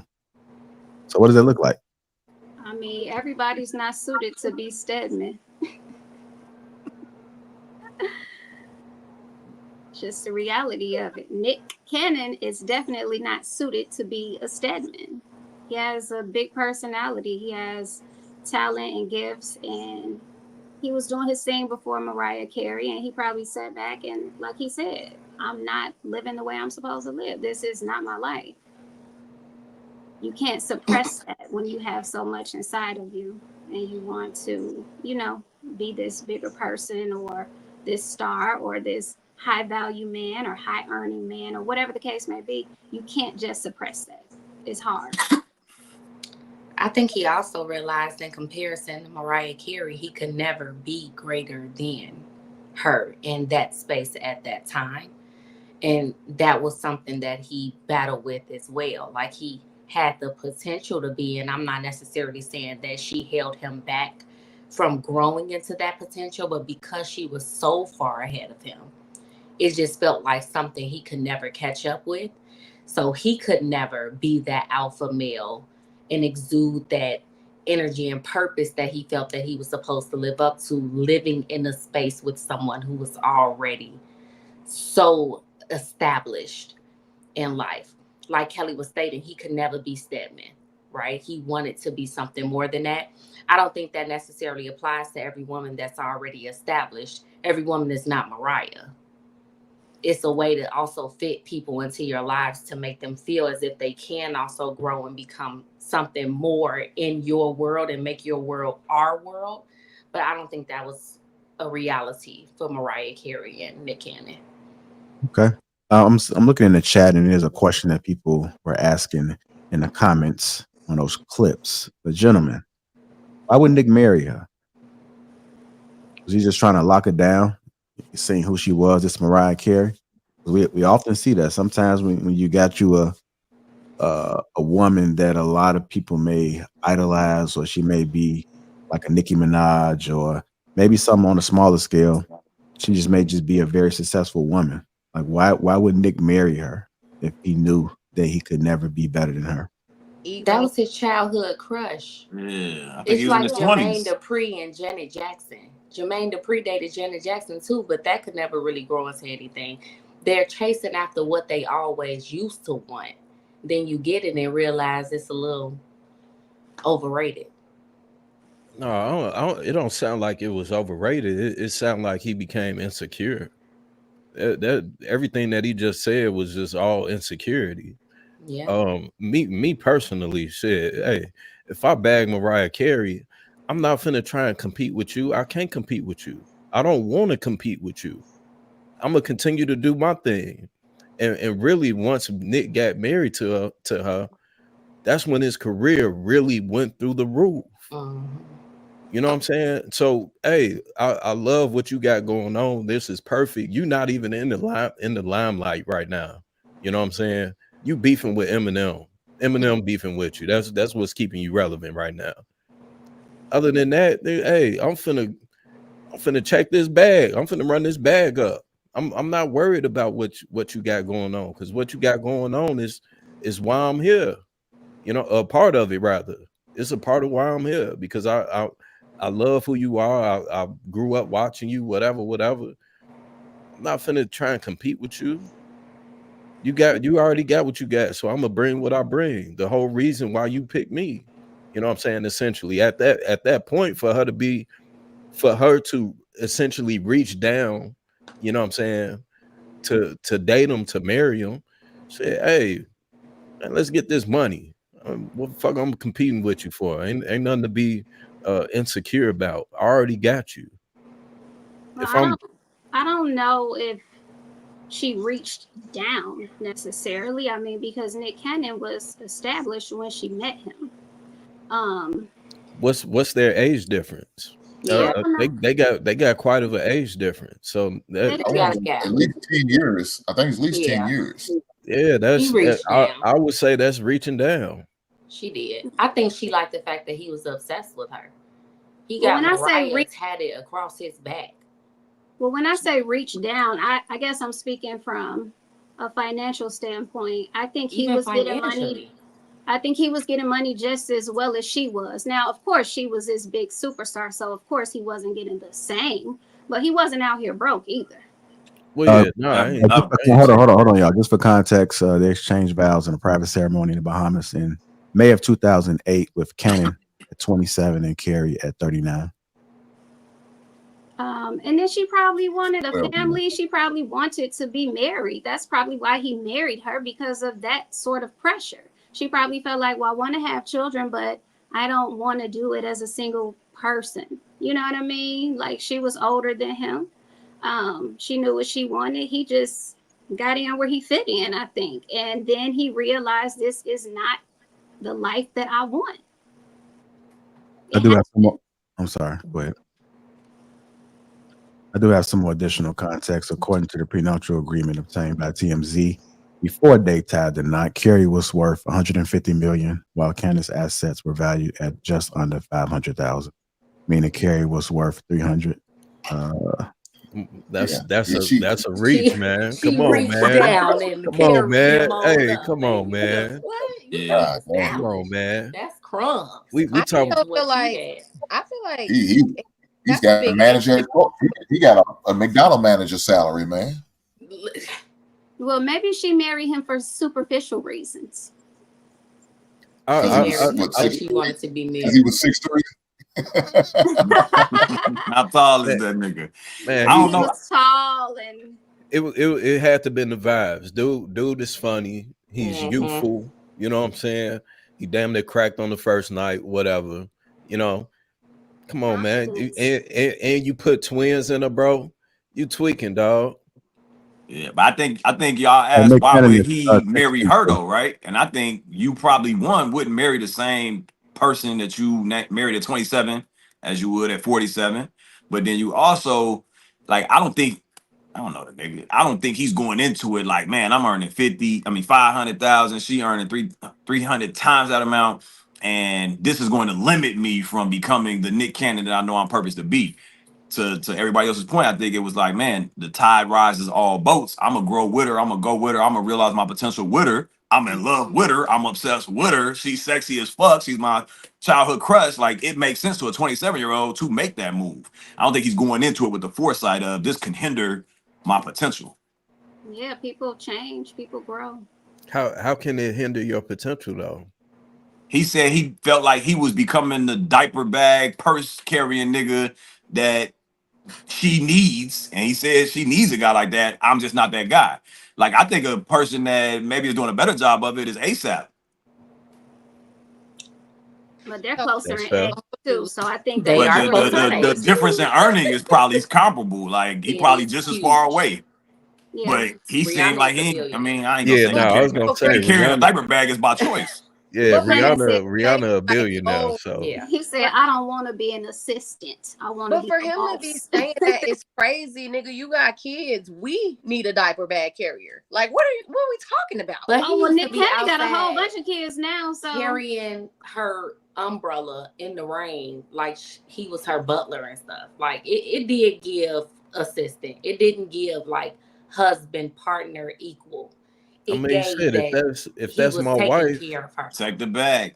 yeah, if that's my I, wife, then hell yeah, I'm gonna have an umbrella out. Hey, Let me grab this yeah. Rolls Royce umbrella out and you know what I'm saying, walk you through the rain, baby. Come hey, on, let's just so go. you Yeah, but guys, hold on, Hank. Just so you guys know, Rihanna net worth as of April 2024 is 1.4 billion. ASAP Rocky is 20 million. Yeah. Right? She's a Similar but billionaire. different. Similar but She's a different. billionaire. I'm not But gonna she loves him. from that She clip said that. though. It seemed like so I have one perspective before I understood their age difference, right? So my first perspective hearing this clip was very like, I'm not gonna hold you, Viz. Like you took me aback by saying like you heard all that insecurity. Like I wasn't ready because I felt like you really ate that. Like it was insecure. You're inside of a relationship, and let's just call a spade a spade. If you're envious of your partner in any way, you know, jealous of their success, or you want to be them, like that's not to me partnership. Like that's jealousy inside of your relationship, first of all. Second of all, you know, your ego, first of all, you laid up here getting fed, you know, the steaks and all the things. Okay, but how about this is our time, and that's what I do when I go over into her dreamland. Where is you dig? You feel me? Like I feel like maybe he was falling so far into I was gonna say in the twat, but in love that like he just because sometimes you know how you can fall in love with somebody and then forget about or neglect your own world. And I feel like had Nick stuck it out and really just built his own world and then utilized or leaned on his partner for whatever, you know what I'm saying, the things, it could have worked. But then I mean, I don't know, like him being 27, I remember where I was at 27, and 27 is, I mean, it's totally different from 39, right? Like 30 in your 30 somethings, you like shit. Okay, it's, you know, it's about that time. I'm ready to like slow it down, settle down, whatever the case is. 27, you still on where the SRC is revving in this bitch. You hear me? Like we lit, you know. So I just can't imagine them being. Maybe he was what she needed or whatever. But and it's reasons they, you know, fell in love. But it was giving insecurity to me, and I mean, I don't know though. Not to me, man. It was giving unfulfillment. It was like, yo, in this situation, I can't fulfill my purpose. I know my purpose. I know my worth. I know where I'm supposed to be in life. And this situation is not serving that. That's the opposite of somebody like, not to date myself, but like a Coretta Scott King, who's like, my purpose in life was to support the ambitions of my mate, my Martin Luther King. You know what I'm saying? Like, that's a totally different proposition than if Nick felt that was his purpose, was to be Mariah's husband versus be the Nick Cannon we know today. If I don't feel like I can achieve that in this situation, I got to get out this situation, or I'm always going to take out that resentment, not that insecurity, that resentment of my inability to fulfill my purpose on my person that's holding me back from that shit. I feel. But was she really? But was she holding him back? Like, I agree with what I'm not Raymond saying it's said. true. I'm saying what he's thinking about, what how he's saying he was looking at. Yeah, he could have leveled up right there in that relationship. He did level up. He never stopped leveling up. And been okay with that. It was definitely giving insecure, in my opinion. Yeah, Shared that with his wife. Like, had he shared that with her, do you think this woman would have really been like, boy, fuck you? Like, no, he just said she's so understanding. She gets all of the things. Like, she basically just let that man flow like water in the way that he wanted to. So has he even brought that and communicated, yo, baby, I don't feel fulfilled. Like, I feel like I'm supposed to be doing something else. I'm supposed to be da-da-da-da-da. Okay, the space you need or the whatever you need. Like, I just feel like, you know, if anything, he just created a broken home with his ego, envy, and insecurity. Like, But is Kamora Lee Simmons insecure? Is Nicole Murphy insecure? Or did they do what they can do when they was in that relationship and then went on to do other shit? Kamora Simmons was abused, and she's still talking about those allegations with her and her children. So I don't know if that's the same thing, sir. And then who else you said? Nicole Murphy, Eddie Murphy, first wife or wife. Yeah, I don't know enough about her to understand that, but I don't think we're talking. Cause see, I don't even know who that is, but I know who both. Shawnee O'Neal. Shawnee O'Neal still. Shawnee O'Neal kept getting cheated on. Hey, come on, we talking about a man to who move was on happy. and marry somebody who's gonna be loyal to her. She said she can't be the Shawnee we know her as now in this situation. Huh? She couldn't become the Shawnee she is now in Which that is situation. A pastor's wife. Yeah, she's a pastor's wife though. Bro. She could not become that had she stayed with Shaq. So no, it's not an insecurity. That's something she literally couldn't do. Yeah, that's what's beautiful girl name? What's her name? Z from Friday. The thing is, we could sit up here and blame other people for us not being able to grow, but at the end of the day, anytime you pointing the finger at somebody else, you're not taking accountability and responsibility for yourself. You're not gonna tell me that you being fed steaks on an island is keeping you from being who you supposed to be. Nigga might be vegan. Yeah, no, he was really pointing the finger at himself with him saying all of that stuff, bro. This ain't me. I'll cook steak. I kill steak and cook it. I don't need to be served steak.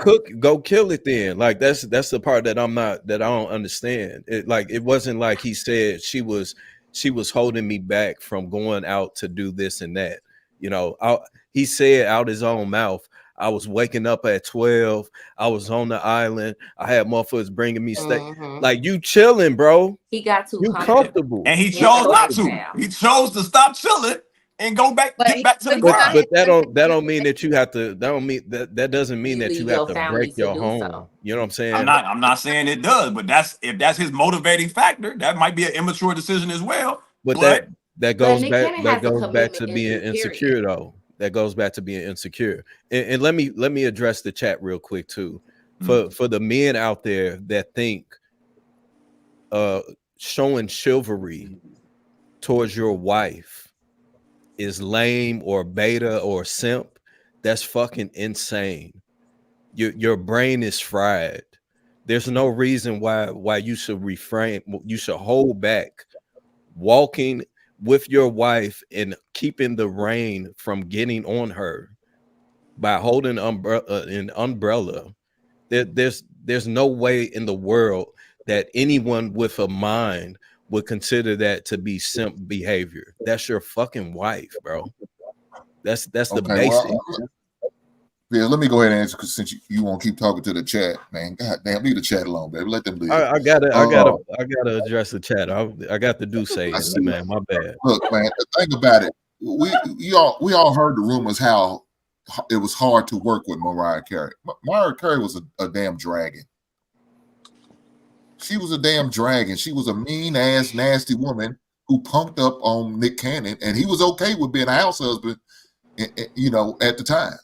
Now, I think over a period of time, his boys start giving him hell, making fun of his old sorry ass, and they like, man, you need a man to fuck up. Are you gonna continue to be her bitch your whole goddamn life? And then his pride kicking in. No, I ain't gonna do that. Fuck that. I'm about to leave. I'm about to do my own thing. Look, there's what he need to realize. There is a time limit on her career. She's not gonna be hot forever. She has a time limit. But what you do in your lane, there is no time limit. You could continue to act, continue to be a producer, continue to direct movies, play in movies, all the way up to your death. But he didn't have the foresight to see that because he was young-minded and thinking like that. You know, I just think he was real immature, and his pride got in the way is why he did what he did. But like he said, he got tired of holding a person up in the diaper bag all the goddamn time. And she treated him like he was a flunky. And I don't think he liked that. So, Hank, are you saying that his pride got in the way to get in the marriage or to get out of it? To get out of it. That's why I think that's why they broke up, because he didn't want to no longer continue to be her lackey. I mean, look, I mean, if you watch it, what's it, the show with Kevin Hart and my man from Above the Rim? That's House Husband with Dwayne Martin. Husband of Hollywood. Yeah, that's something House like Husband. that. Yeah. They make fun of him all the time. They throw them jokes in there about him with that situation all the time. The reason why they put that in there is because it used to piss him off. Now he said he used it for material to get paid for it. That's the reason why he did that. They do it on a regular basis. Matter of fact, they even still, you know, if you ever watch it, they talked about Kevin Hart, how, you know, him being faithful. They throw that in there on him just to, you know, because they know these are real life things that happen to him. Why not make some money and make some content about it? So, you know, she treated it like the flunky he is. You know, it is what it is. Yeah, but you know what's crazy though is that I think it's about the way he carries himself too, because I don't hear too many men talking about A$AP Rocky and his whole situation with Rihanna. I don't think I ever heard anybody say anything negative. That's real. Shit. So I don't know if it's because it's the billion status. I don't know. It's just funny. I feel like it's also how Rihanna treats A$AP. Like, she doesn't treat him in public as if he is below her. She doesn't treat him as if he makes less than her. She treats him as the man of her household, regardless of how much she makes. She gives that man a lot of respect. She even stopped working as much so that she could stay home with her children and with him, to give him extra attention, just to be in the family. You know, Mariah didn't do that.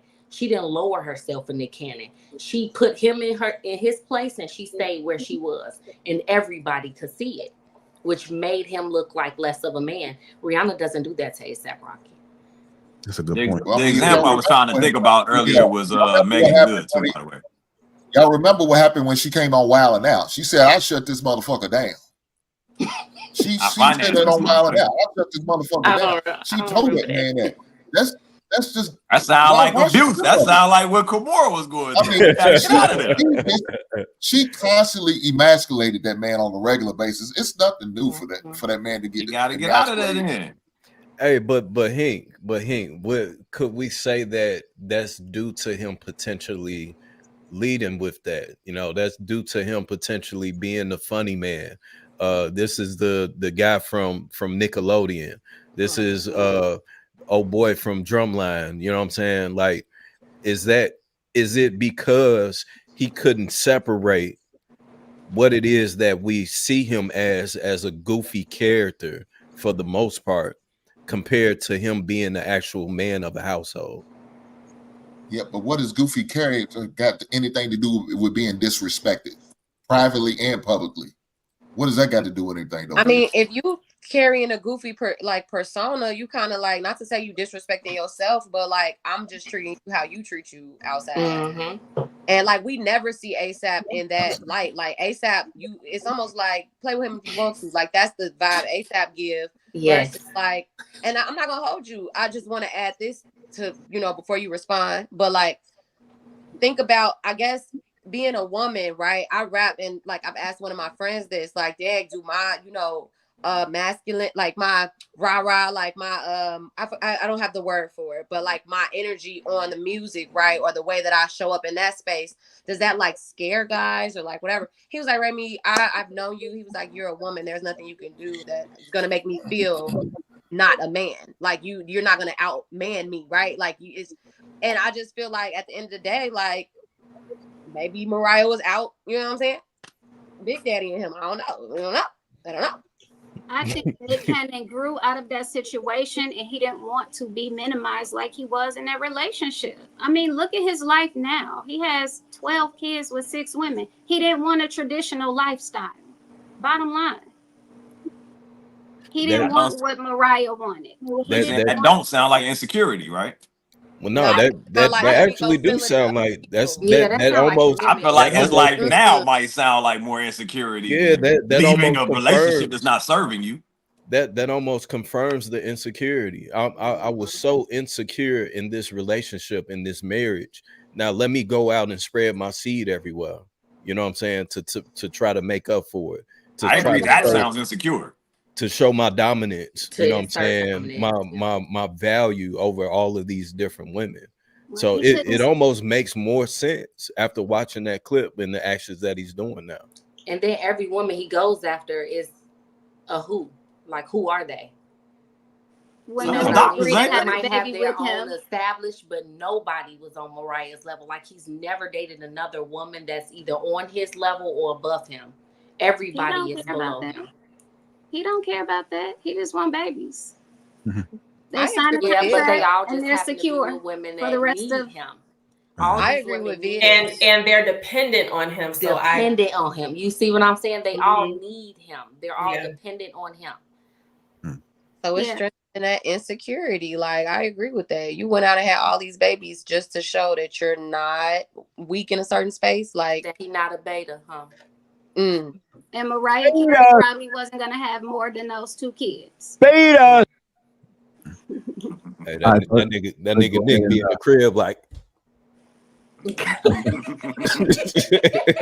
around with a drum like. if Mariah is the dragon that Hank said that we thought she was to work with, and she's like that in the relationship, I support him getting out of that relationship, not calling that insecurity. How he's moving now, I agree. I feel like he's overcompensating and dealing with mortality issues too. That's why he's trying to leave such a long-lasting legacy. Mm-hmm. Yeah, but Calvin, he never said that. He literally said that they never had an argument. They never had a disagreement.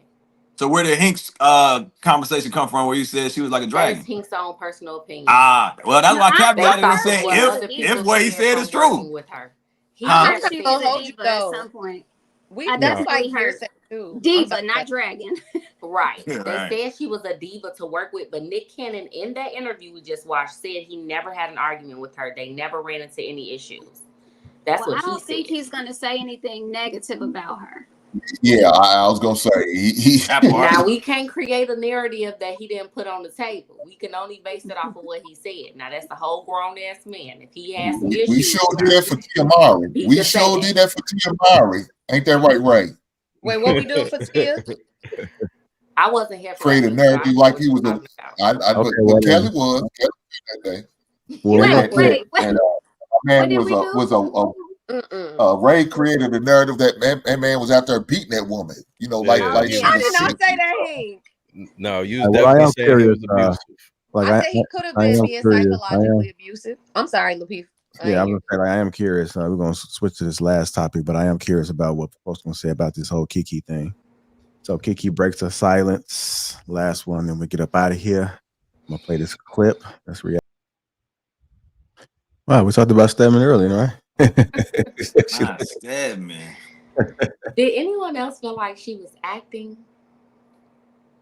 It felt very much so like she was putting on a show or a character for us. Like that really wasn't KeKe. And maybe she's turned into a different person over the years. I don't know, but I just felt like that was very rehearsed and she was in character. And she was giving us that character fully. It didn't feel authentic. Did it give Angela Bassett? Yes. Yes, it did. It gave Angela Bassett playing Tina Turner like she was going for a role, and I could see it. It just gave a lot of fakeness and didn't really answer any questions other than the last one on what is her type. You know what I mean? Like, you didn't believe her at all. At all, and I'm sad to say that, but I did not believe her at all. It didn't give a lot of. Why is it sad to say that you didn't believe her? You feel like you're going against the sister code or something? Now I'm going against the sister code. I like Kiki Palmer. Like, over the years, I've liked her. I've been watching her since Akilah and the Bee. Her as an actress and growing, you know, I've liked her over the years, but what she just put on for me, it was just like, dang, Kiki, like, you done got lost. You got lost in this world, you know, like you've lost yourself to a certain degree, you know. Kiki from up the street, you know what I mean? Like, it's really weird to see her act like that. Even how she's using her words, it's like, she might not want to say the wrong thing. And that's one thing, but she was acting, Kelly. She was putting on the character. She put that wig on, baby, and became the wig. Like, I don't know. That was not. She was definitely acting. Yeah. I've never seen her do an interview like that. She's like always that been ever. The girl, like the homegirl type. The homegirl. And professional, but homegirl too. Like, that was like, I'm a mother now. I'm demure. Like, yes. That was acting. She was giving actress, baby. Because I love KeKe. And after that situation happened with Usher, she dragged her boyfriend too. She did exactly what regular Black people do in relationships. She didn't act like a celebrity. So for her to act like that in this interview does not match. The math doesn't match the actions, because she definitely responded like a regular chick, mad at her baby daddy for trying to call her a Black woman not being able to have fun, you know what I'm saying, with her girlfriends. I was gonna ask what type of response are we expecting from her, and correct me if I'm wrong, I'm not too hip with the case, but didn't she get abused? Wasn't she getting beat on? So supposedly that's not how it all started, though. It didn't all start from her getting abused. That wasn't the first thing we found out about. It was more so around like the Usher concert, right? Like, she had some issues with her baby father. Then the Usher concert happened where she wore that outfit. He made a tweet like he really didn't like it. As a mother and wife, she shouldn't be out there representing the family like that. Because her butt cheeks were out. Or she had like the little leotard with the cover up thing over it. But okay, so this was the issue. If you know the actual story before that, he posted pictures of her half naked, showing her pregnant belly on his actual page for the world to see. The husband. So her husband did that. Okay. He posted pictures of her like this. She's also an actress. Boyfriend. Oh, yeah, this was her boyfriend, right? Her boyfriend. She's also an actress. So it was like, it wasn't that huge of a deal to the outside looking in. He made it a big deal. It blew up. From there, they started getting into it, having a custody battle. And that's when like the abuse started on both sides, which I believe it was probably on both sides. Because I could see he might smack her. She smacked him. You know, like Kiki from up the street. Yeah, she from Harvey. She from Harvey world. She is from up the street. You know what I mean? So it's just, that's why that interview was like. Yeah, they was beating on each other. Yeah, they were.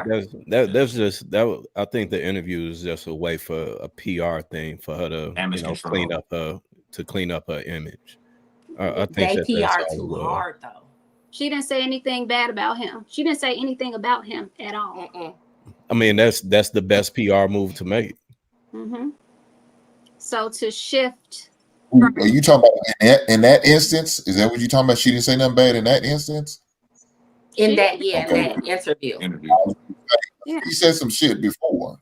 No, but this particular interview, she didn't say anything about him. She ended it by saying what her type is and what she's looking for. So I guess that's letting the world know, hey, I don't deal with him anymore. I'm single and I'm out here. So was that type believable though, or was that also acting? Because it sounded like probably the exact opposite of what she had been dealing with. No. Well, he was almost like a Stedman. Yeah, he's the only one that we've known her to deal with. Though. I mean, like Kiki doesn't have like a vast history of dating publicly. I'll say. You know, so we don't know what her type is. He came out of the blue. KeKe was just like pregnant one day, and then we got to meet him. So I think he's like a personal trainer or something. Yeah, you know, he came from nowhere. So he's the So brother. she wants a man that she can control. That's what it sounds like. The Stedman part sounded like that. Yeah. Stedman She want a man she can control. Okay, shout out to her. I mean, I guess we can make the same argument about Mariah too. She wanted somebody she can control.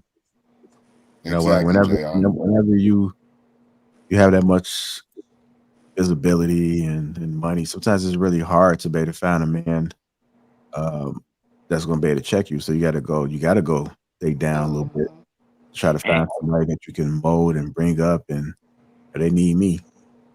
And maybe it's not just the control piece, but you got to remain on brand with these women that are like up there. You know what I'm saying? Like it might not be like, I don't want you to be a man, I don't want you to lead, but I do have a brand to protect here too. Buddy fucked the brand up. I never heard anything negative about KeKe until dude. So like that's off brand.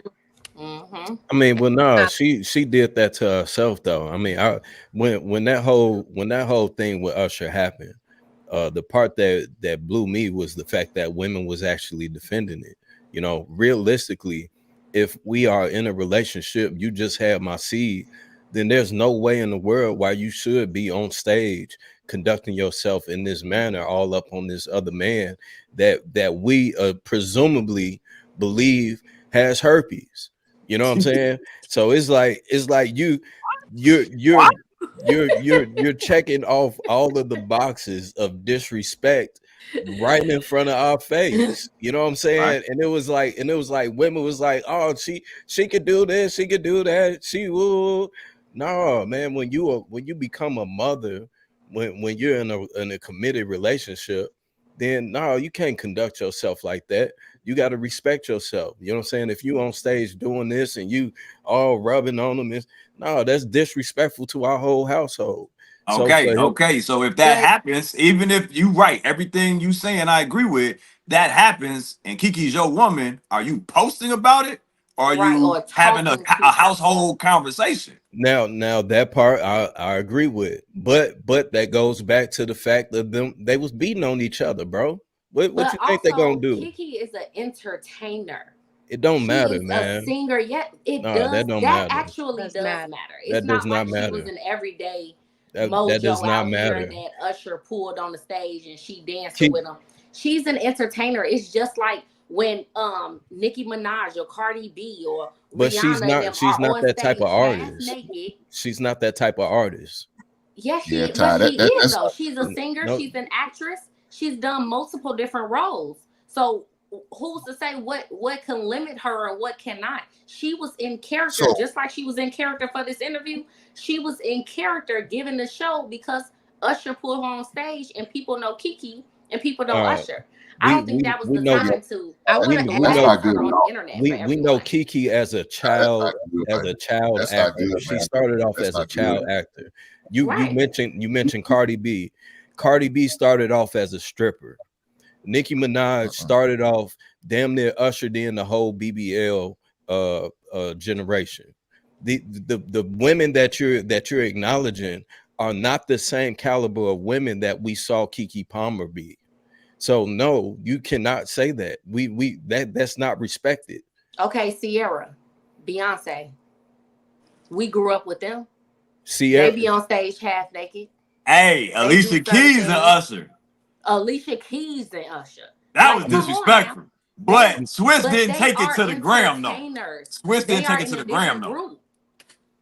And I'm not gonna hold no, man. I can't agree. I'm not saying these women are right. I'm saying, bro, wrong as hell. If we talking men supposed to be leaders and this and the third, you can't put that on the gram. Yeah, no, I'm with you there. I'm with you there for sure. Yeah. But again, that goes back to they was beating on each other, bro. But that's it. Tell me something about that Alicia Keys and Usher piece. Something. What's your perspective there? I mean, that hit the same to me. I feel like with that piece, just off the strength of Alicia taking, swooping Swiss up, then they just might have that kind of relationship. You know what I'm saying? To where it's cool. You know, they just may have that agreement where it's like, all right, you know, I'm gonna do this when I get on stage, or Swiss damn it he might get off by that shit. We don't know if Swiss is the cuck. You know what I'm saying? He was probably going ham on this shit, you know what I'm saying, while it was Nasty going work. on. Nasty work. You know what I'm saying? We don't know. I think. Well, look, man. I think go ahead, entertainers. Kelly. I'm sorry. I think entertainers that deal with each other, it's a difference between an entertainer and a non-entertainer. So I do believe as a woman and you're in a relationship, you do have to conduct yourself in a certain manner. I don't think KeKe had that experience before, because I think that, I don't know, the guy she used to date, I don't know her history, but I definitely think it's a huge difference between entertainers dating each other versus somebody with a non-entertainer. So we use what's her name, Rihanna and ASAP Rocky. They get it, they understand each other, they're both in the entertainment world.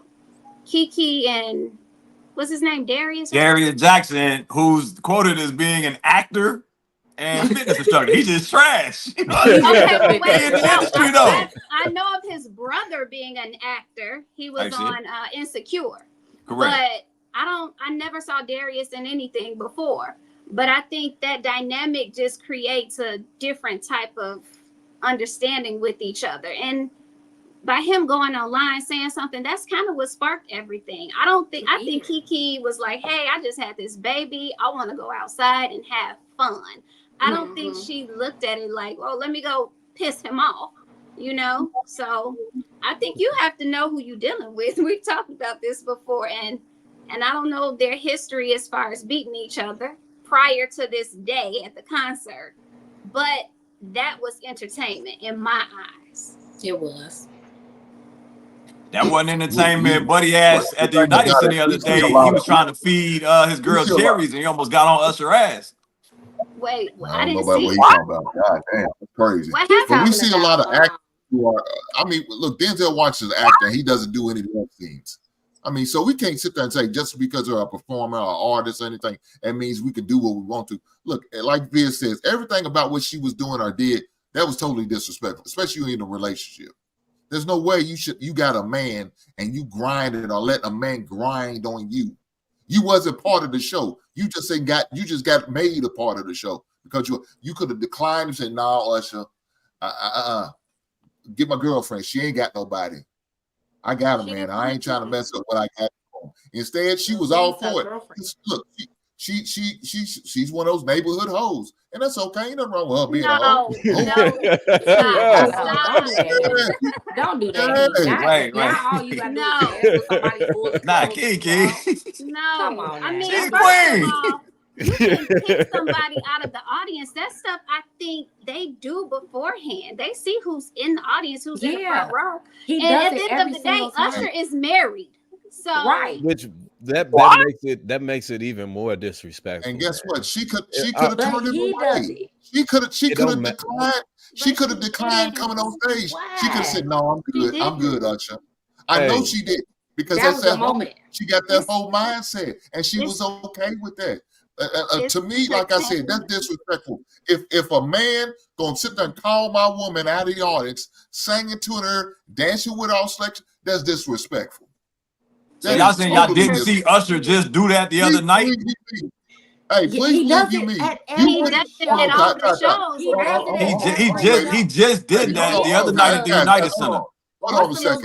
Y'all wouldn't want your man to be called out in the crowd like Janet Jackson did back in the days. But it happened. But she did it. Would you want your man to do that? No, not any man. Would you want your man to do that? Janet Jackson pulled my man, baby, go get all that magic. Get the magic, because Janet ain't taking you home. Hey, look, all right, well, look. This. Really? Well, go ahead. It's just like your man going to a strip club. Like, let no, that's different. That's different, Ty. I don't know about that. Now, Janet, you gonna get a pass, my boy. But we at the regular strip club with this girl. The standards are low around here. The standards are low. Hank, you can try, but we know the men are cheap, so we just know. But Hey, all I'm saying let Brittany chime in. Let Brittany chime in. I just want to add, like KeKe knows she has a platform. She knows what type of visibility is on her. So I agree. I think that it was disrespectful because she should have known it was going to go viral or get that amount of attention because of who she is. So I think it was disrespectful. He created the noise, though. It wasn't other people. It was his tweet that created the narrative. It don't matter, man. That's even if she, I mean, like you all said, she just had the baby. She wants to go out and have a good time. Like, you can't do, especially in that light, you can't do what the everyday average person would do. Like, she should have been a little bit more responsible. Or I think I heard somebody say, know your person. Like, if she knows, her guy would be tripping over something like that, then don't do that. Like, why would you? How would she know that? That's what I'm saying. He had just posted a picture of her half naked on his page. I mean, I think you know a person's demeanor, like you understand, like and grind on Usher though. I'm sure that wasn't in the plan. What? Yeah, that's ladies, grind on Usher. They were standing forward and Usher was singing a song, and he's grinding. She was just standing there like this. It ain't like she bent over in front of him. He dipped her head down and bumped her from the back. None of that happened. When she was whining, he grinding on her. He probably getting a hard on. Yeah, everything about this band. It's entertainment. It's part of the show. It happens at every concert. Hey, man, it's not like he jumped out of his car and pulled up on KeKe and started grinding on her or the show. That's a married man. He's not taking these women home. We don't know that. We don't. All right, so ladies on the panel, like, would you guys go up there? If you guys no, I wouldn't. I'm not KeKe. I'm not an entertainer, though. Okay. You don't gotta be. Yeah, I'm dating somebody, so I wouldn't want to disrespect my person. But it's okay for her to disrespect him. If I was an entertainer and that's what I did for a living, yes, I would go up there. Yes, I would do that because my man would already know this is my lifestyle. This is what we do. I'm going to put myself out there to get more attention, to get more followers, to get more, clout or whatever. This is a viral moment for KeKe and Usher to be on stage because we know who KeKe and Usher is. Don't nobody know who Ty is. What I'm going up there for? It doesn't give me anything but problems. It makes her more money. Hey, look here. Hey, hold on, Liz. Go ahead. Back in the days, there used to be a wrestler called the $1 Million Man. He said everybody has a price. So it sounds like you have a price, Ty. It sounds like I got a price. That's basically what you just said. That if I was an entertainer like KeKe, yes, ma'am, Beyonce, yes, ma'am, somebody who dances and does like this for a living, my price would be what I'm getting paid. You're doing it for attention. KeKe gets paid. You're doing it for attention. That's your price. Your price is the attention. It's her job, y'all. That's not a job. That's not her job, man. Entertainment is her job. But that's not her job. Her job is not to get on stage and dance on another man while she has a man at home. She created a whole song with Usher in the song and made money off of that one viral moment. She could have did that without doing that, though. He created. Let me tell you what. She topped him off later that night. That's why she got that song. She topped him off. You talking about she topped him off? She did not. I just haven't seen of all the footage that I've seen from the Usher concerts. I ain't never seen him try to bring somebody on stage that said no. No, never have you. Never. Right, that's what I'm saying. You would go though. That's what I'm saying. You would go. I would not go. I would not go. I'm not on that cover to be like, yes, I'm about to go up there. They said, no, I gained nothing from it other than issues. That's all I'm saying. In my reality, I'm not going to gain anything but issues from it. Tired. She gained issues from it. Right up on stage though, right? She shouldn't have gained issues from it. That's my whole point. She should not have gained issues from it. I don't understand what his issue is. And that's the problem in her dating somebody who doesn't understand her lifestyle. That's an issue. Jay-Z would never. He found that to be disrespectful. Well, He well, found look, that to be okay. So let's flip it then. Like, do you think Beyonce would have went up there? hell Yes. no. Yeah. If I think Beyonce had Beyonce would a have song, already been up there. They Love would in have this did a whole club, little ballad goddamn it. together. What do you mean? Yeah. Y'all forgot they performed together, right? Already, they already They did. did Love in this club. Beyonce and Right. Like, come on. Grinding on them. I think if Beyonce had a song that was written and produced, and Usher had a Don't show, tell him. Don't he tell called him her up. yourself.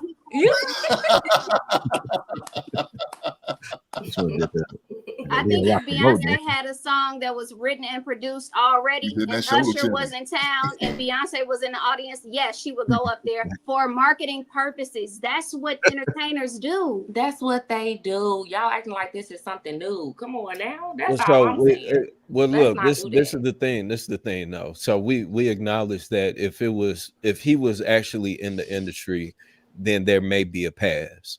But what we do know is that he's not in the industry, right?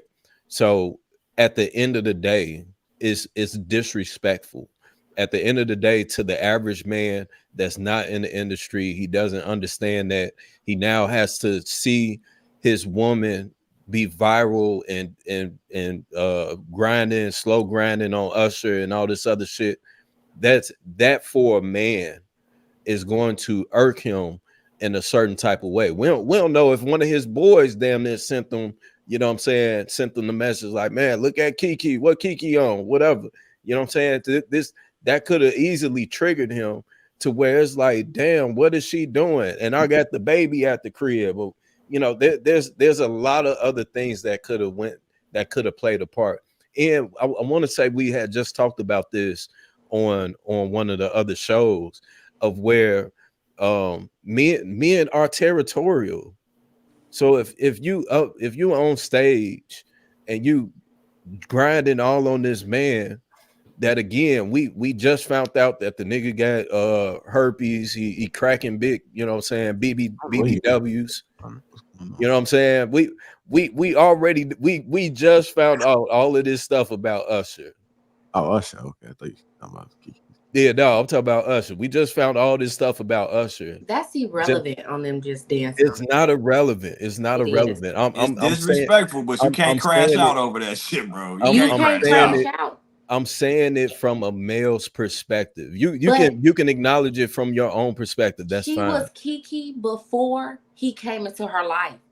Because he's around, she's not supposed to be Kiki Palmer anymore. No, she's not supposed to. She's not supposed to be out there disrespecting this man. That's what she's not supposed to be doing. How am I disrespecting you when you just posted a naked picture, dang near naked picture of me for the internet to see? I'm fully clothed. So posting a picture is different from grinding on a man. Hold on, his post didn't come on, say, you know better. You even said you wouldn't do it. His post did not say he had a problem with her dancing with him. His post was up. He was upset because he said her booty cheeks was out in her outfit. Yet you just posted my booty cheeks and my boobs and everything else. I gotta see the picture, man. I don't. You have to look at the post. And booty cheeks might not be the only thing out back later that night, for all we know. Again, booty cheeks might not be the only thing out later on that night. I think he felt insecure once the video was released and his friends start commenting on it. I think all types of people start DMing him, tweeting him, and everything. I think that's what made him feel insecure. That's what. And is his insecurity her problem? No, it's not.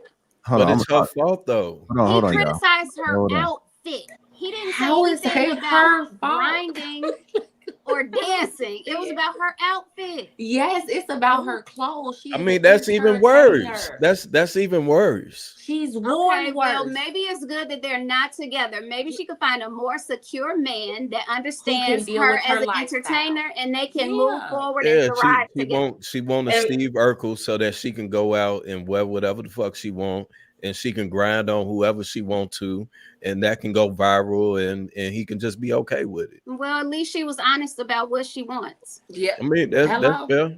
That's fair. We don't know that for sure either. That could be all an act. Well, that's what right. she y'all did just say that wasn't all. Y'all did just say that all looked like an act. So do y'all feel like if she had the chance to do it again, she would do the same thing, wear the same thing, and Hell go up yeah. there, or would she not Yeah, go up yeah. there if she Yeah. had the She chance gonna to bust do it it all all over the way again? down. I Next think time, she'll do it all next again. time she said, I might as well get my money's worth next time. Let me look at this outfit. If she gonna Yeah, stand Kelly, on it, my thing is, It's nothing it's one worse, thing. Kelly, than anything you see regular girls wearing. Like, literally, the outfit wasn't Regular like, girls. God. No, Yeah, hey, that's what I'm Ty, saying. Like, Ty, she we at least gotta, an entertainer. Ty, we gotta regulate what's regular girls now, because Every regular day girls the is outfit. out wearing. That was the outfit, y'all. Come on. That's the outfit that he shared. That he was upset about. Right. This Well, I'm is talking the about the outfit she I'm wore to talking the about the Usher outfit that he concert. posted. I'm talking about No, the outfit he she posted. she didn't have no clothes on. What She was Didn't have any clothes like on. maternity She was suit. pregnant. It was a maternity. Yeah, Right. and she was topless. That's different. That's what? Ty, come on, man. A maternity suit. That's a little different. You tripping, man. That's a Now little you reaching. different. You tripping, You reaching, Ty. man. You reaching. That's a I little Always different. double standard. I Because understand had you she got posted got that this. on her You own love page, Kiki. it would be a problem. You love Kiki. If Ty. she We posted know. that page on her own page, it'd be an issue. But if Some you people post put it on yourself, their page. if you post yourself and it's a maternity picture, and you got the you're showing the essence of a woman, and what the bam, you got the boobs covered, you got the stomach out, and then 2 years later you do that same exact pose and you don't have no baby in your stomach, niggas gonna be like, yo, what you on, shorty? This is inappropriate. Your man, right? That's something That like a completely maternity suit is like sacred and appropriate and like a celebration. That's about the baby. But I feel what you're saying. Like the outfit ain't crazy. The nigga can't crash out in public, dog. She can't disrespect in public. The nigga And can't, can't react crash and out. crash out in public, bro. Yeah, you need Man, to no, talk to me Calvin, at the don't give her crib. that, man. I got to give her that, bro, because as men, we gotta lead. If your woman was being disrespectful, let's say by having a work husband, and you found out about it, and nobody else knew except y'all three, you're not finna take that shit to the internet. You finna take that shit to that nigga or that chick. So you can't take it to the net, bro. Even if she did it in public. Though. Everybody knew about it. Everybody was talking about it. I'm saying she bogus as hell for the public disrespect. I agree with that part. But as men, we gotta respond, not react. No, I'm with you there on the way that he respond. I'm just talking about you agreeing with Ty. No, we can't do that, man. Oh shit, man. Hey, I agree with True. No, I agree man. with Hey, True. no. I don't know, bro. God damn it, The we gotta women made put some our good foot points tonight, down. and so did the men. We gotta put our foot down. Men, let's stand together. We in this bitch. This is not a gender war. This is not a gender war. I got some good points though. But Ty, this is the problem. You sit there and said it would be disrespectful to your man. You wouldn't do it, but it's okay for this heifer to do it. I'm not an entertainer. Man, I don't dance on stages and God skimpy outfits damn. for a living. So I guess the That's not my question. job. What's your ID? Let's see if you're an entertainer. Hold on, y'all. Hold on. So I know KeKe is an entertainer, but has she been actively entertaining since she's been married and having a child? I mean, she because she wasn't married. Okay. She had a boyfriend, and yes, she was. She was hosting different MTV awards. She was doing different things. She was doing multiple things while being pregnant, before, after. She never stopped working. Right, but that may be a different level of entertainment for him, and that's why I think communication is important. I'm not really sure if they ever had a conversation about expectations, right? Because if she is an entertainer, it would almost seem as though they would have an understanding. It's like, look, when I go out to events, how do you feel when I do this? And then, boom, he already knew what to expect. But if he was blindsided by this, and it could be a form of insecurity, but I think she still needs to have a level of respect for her man, and a discussion needed to be had. I do think he crashed out and went public with it. It made it even worse, made him look bad. I think there should have been a conversation he should have had with her. If he felt some type of way, then moving forward, it could be corrected. But I'm not really sure what understanding they had. Now, if she's just doing what she want to do and just being reckless, because some people may look at it as being reckless. He may not want her out there like that. He may have some limits. Maybe he has expressed it to her. It just hasn't came out yet. We don't know that, but communication needs to be had. If we can take anything away from the situation, communicate with your significant other as far as expectations. Then that way it'll be less misunderstandings and y'all on the same page. Or it needs to happen before the child. Because if you have some woman that wants to be wild like that and that's not the page that you on, then you don't need to be with her. And then vice versa. If you want to be out there and this guy can't handle the level of attention that you get or your wild side, so to speak, then y'all don't need to be together. And insecurities don't have to, I mean, boundaries don't have to be insecurities. He might just have boundaries. Yeah. Now, where was this nigga before she left the crib? Yeah. You ain't see her get dressed, nigga? No, she was out in Vegas. was in and so it was Vegas, a girl, though. Okay. I'm so like, bro, tell her go. Tell her go change. Hey, that's Well, even I think worse. some men, I think some men have because I've seen where women dress differently when they go to certain cities. Like it's a different dress code between Chicago and Miami, Chicago and Vegas.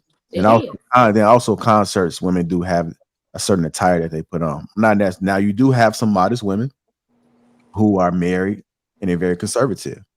They're going to be conservative no matter what, whether it's an Usher concert, church, around a family. But then that's why you got to have an understanding of the woman that you're dealing with so that you can see if this is something that you want to deal with for the rest of your life. Because some women may keep that same mentality and mindset throughout their entire life, well into their 50s and 60s, where they're going to still dress sexy, they're going to still show them legs, they're going to still show them titties. And you got to be okay with that. If not, then you need to be with that person. Yeah, Jay, I just said they're going to be old school hoes. That's all. They're going to be old school hoes. Kiki Palmer is not a hoe. At all, man. Slow down. Come on. Dang. You got a whole complex. What's going on? Hey, now you love Kiki to the death. I see. You going to fight for her today. She's a young Because lady she's who grew not. up She just in not the one of them. industry. Like, we're not gonna do And that. she's figuring it out, okay? She's still living and learning. She's a new mother. I mean, come on. Let's give her a break. You can't be so hard on the homegirl. Hey. He's gonna break his foot off in the ass. Kelly, how does that work? We're allowed to give her grace, but we can't give my man for crashing out no grace. We talking bad about him for doing that. No, bullshit. because he got built up an empire that was already built. You came into this already built, functioning engine, and you want to do the most online. You can wait till I get home. Give me a call. I mean, because that was kind of lame. Like, why are you going to the internet? Okay, Ty and Kelly, just to be fair, right? I'm not choosing sides, but men, and I've even heard some women, I think Brittany agreed that she could have created the problem as well, as far as going on stage, doing the most with it, right? I mean, she still had a choice. You can make the argument. I'm not saying that it's right or wrong, but she could have stirred the pot, and him crashing out just added on to it.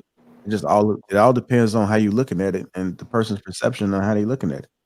Well, I'm looking at it from a perspective of, being in the entertainment industry. That's how I'm looking at it. I'm not looking at it like But entertainment but that doesn't mean that that's entertainment to him.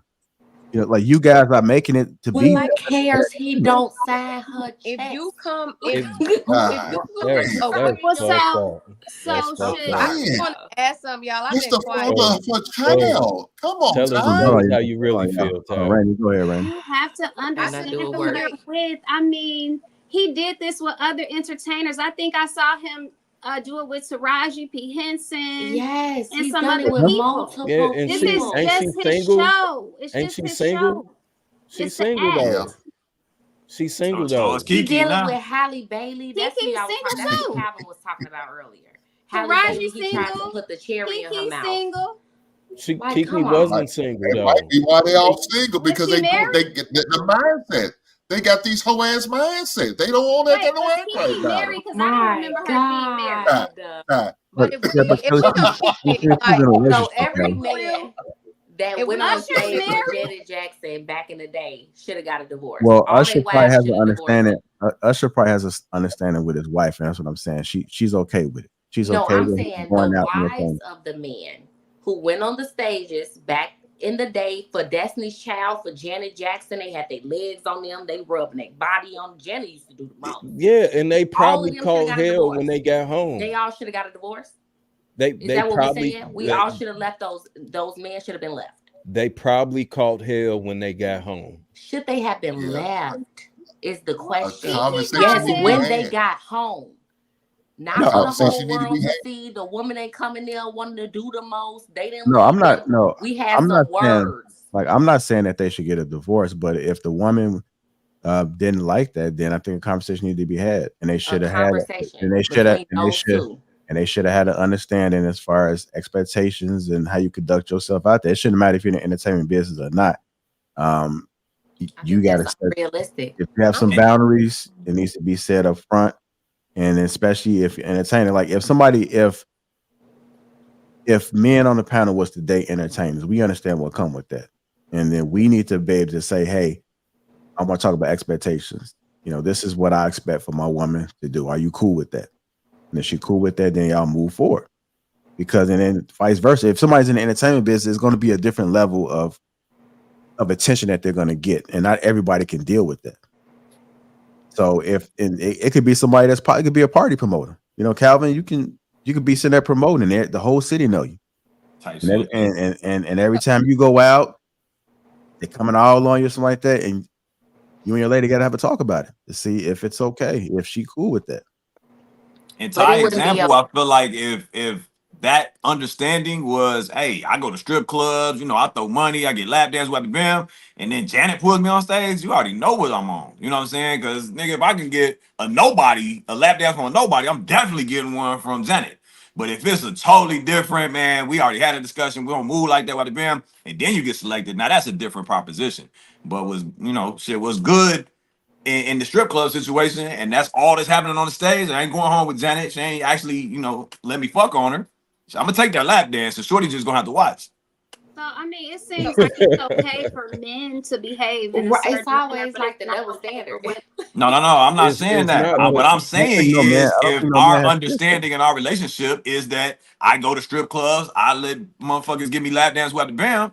If I get the opportunity to get a lap dance from Beyonce, from Rihanna, from Janet Jackson, come on, man. If I was letting Stacy give me a lap dance, Diamond give me a lap dance, I'm definitely taking it from these motherfuckers. I think Calvin, Kiki's lifestyle is like that. Like Kiki's lifestyle, Right. That's her life. I'm out So- with this. But no, I agree with you, I agree with Calvin. Like, okay, if my lifestyle is I'm an entertainer and that involves supporting other entertainers at their show, being a part of it, doing the things that make their show also be good.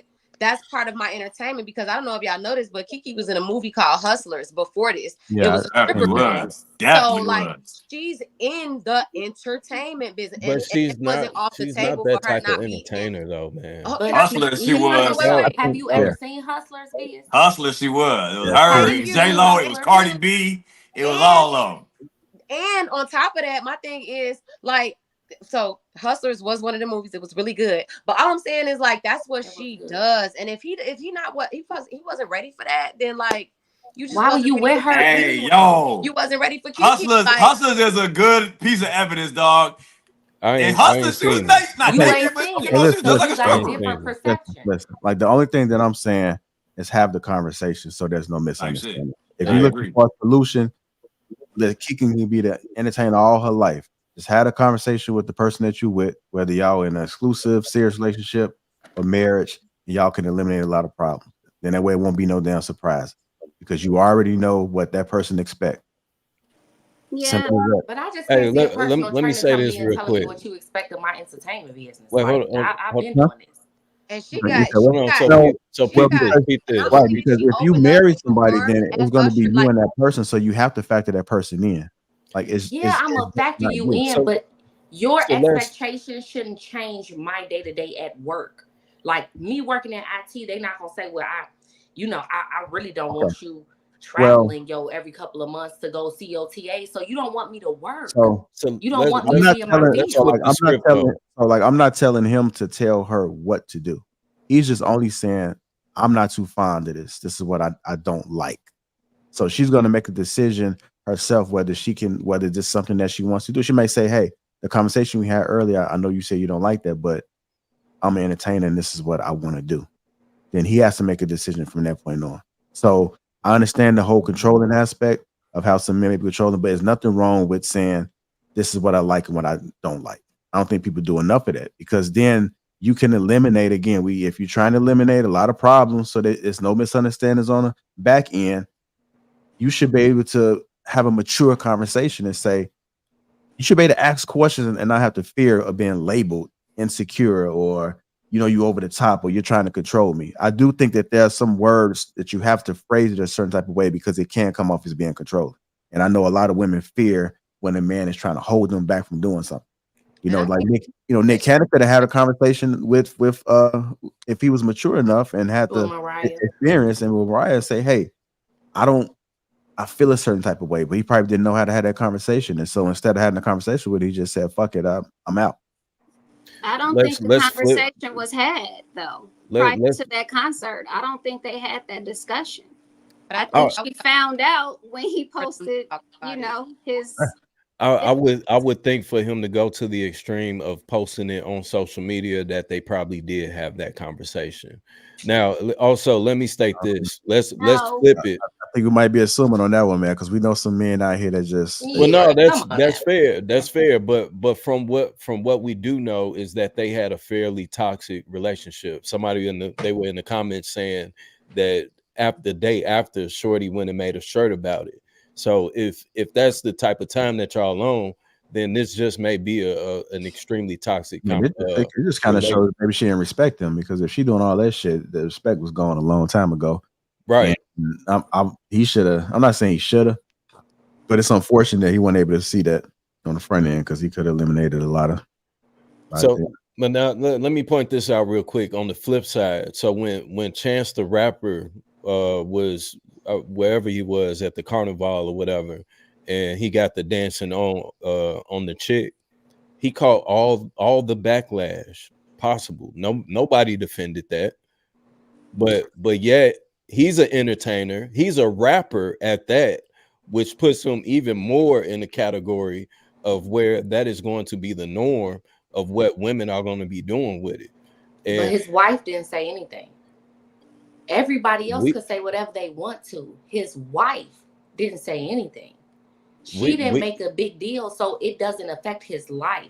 I think that's what we're getting confused with. But they're divorced now. He divorced his ass. She ain't have to say nothing. Yeah, they served his divorced ass. now.